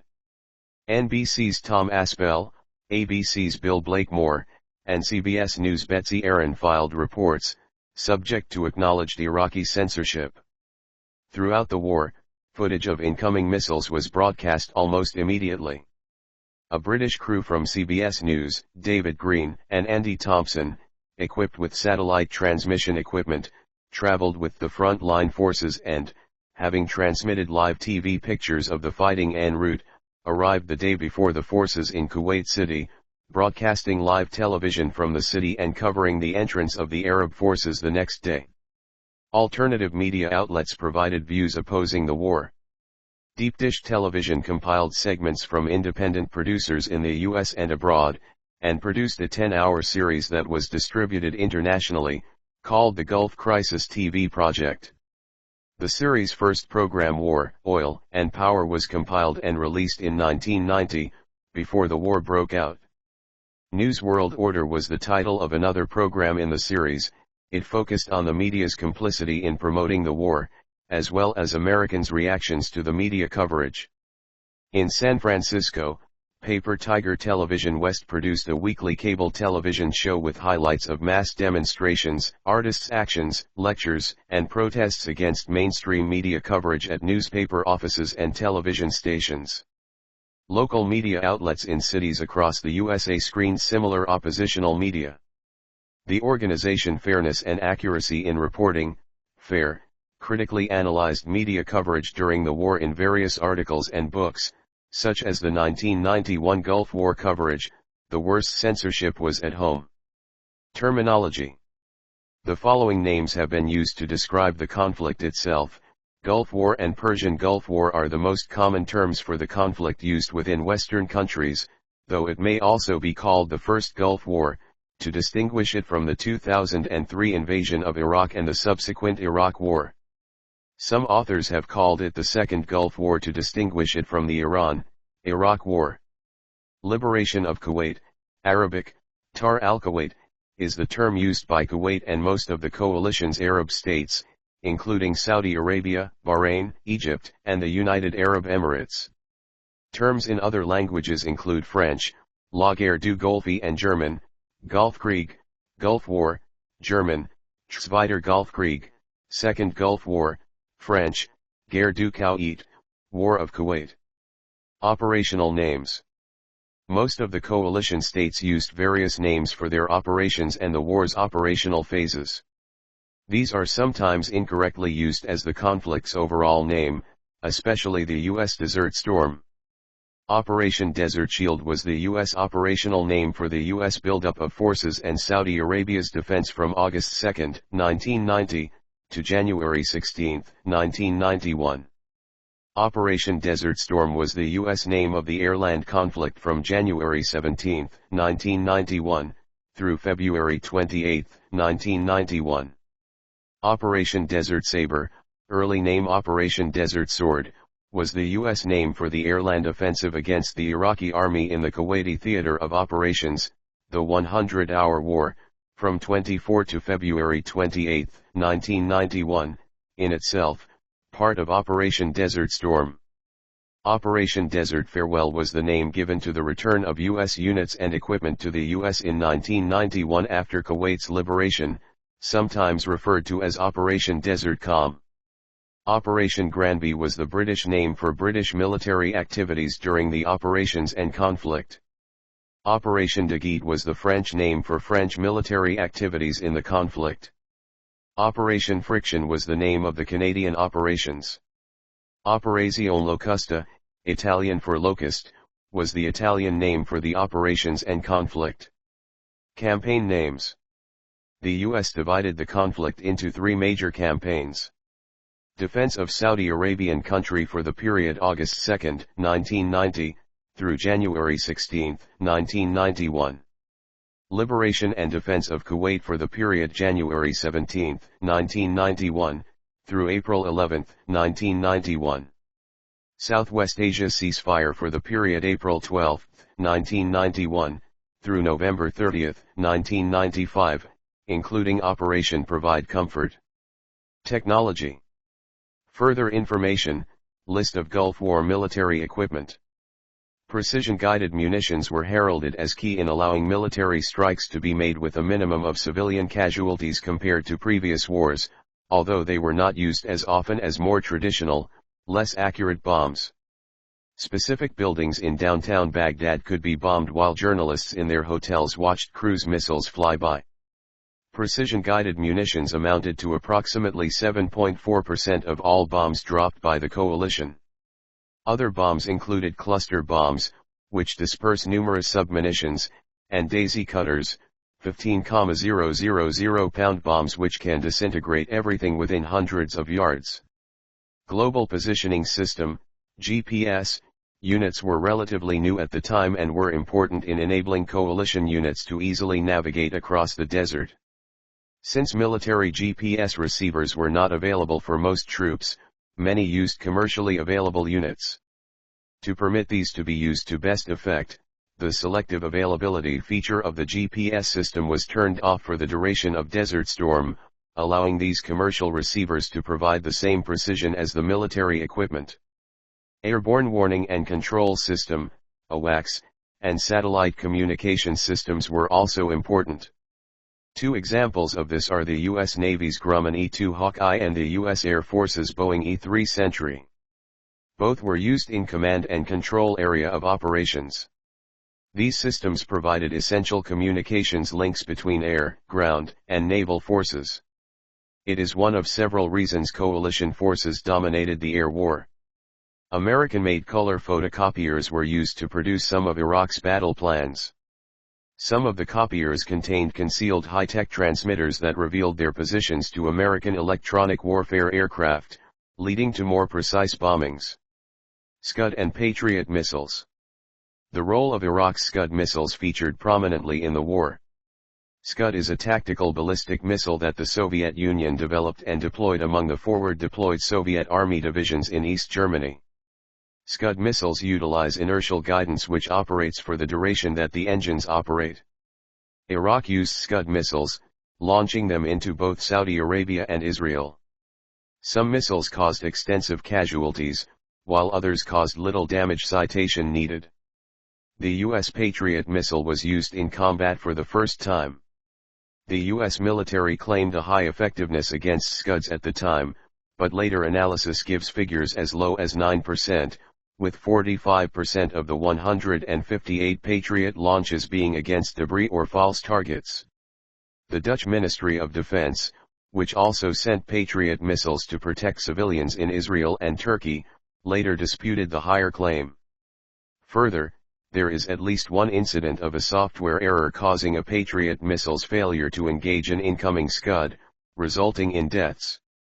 Both the U.S. Army and the missile manufacturers maintain the Patriot delivered a miracle performance in the Gulf War. Popular culture. The Gulf War has been the subject of several video games including Conflict, Desert Storm, Conflict, Desert Storm 2 and Gulf War, Operation Desert Hammer. There have also been numerous depictions in film including Jarhead, 2005, which is based on U.S. Marine Anthony Swofford's 2003 memoir of the same name.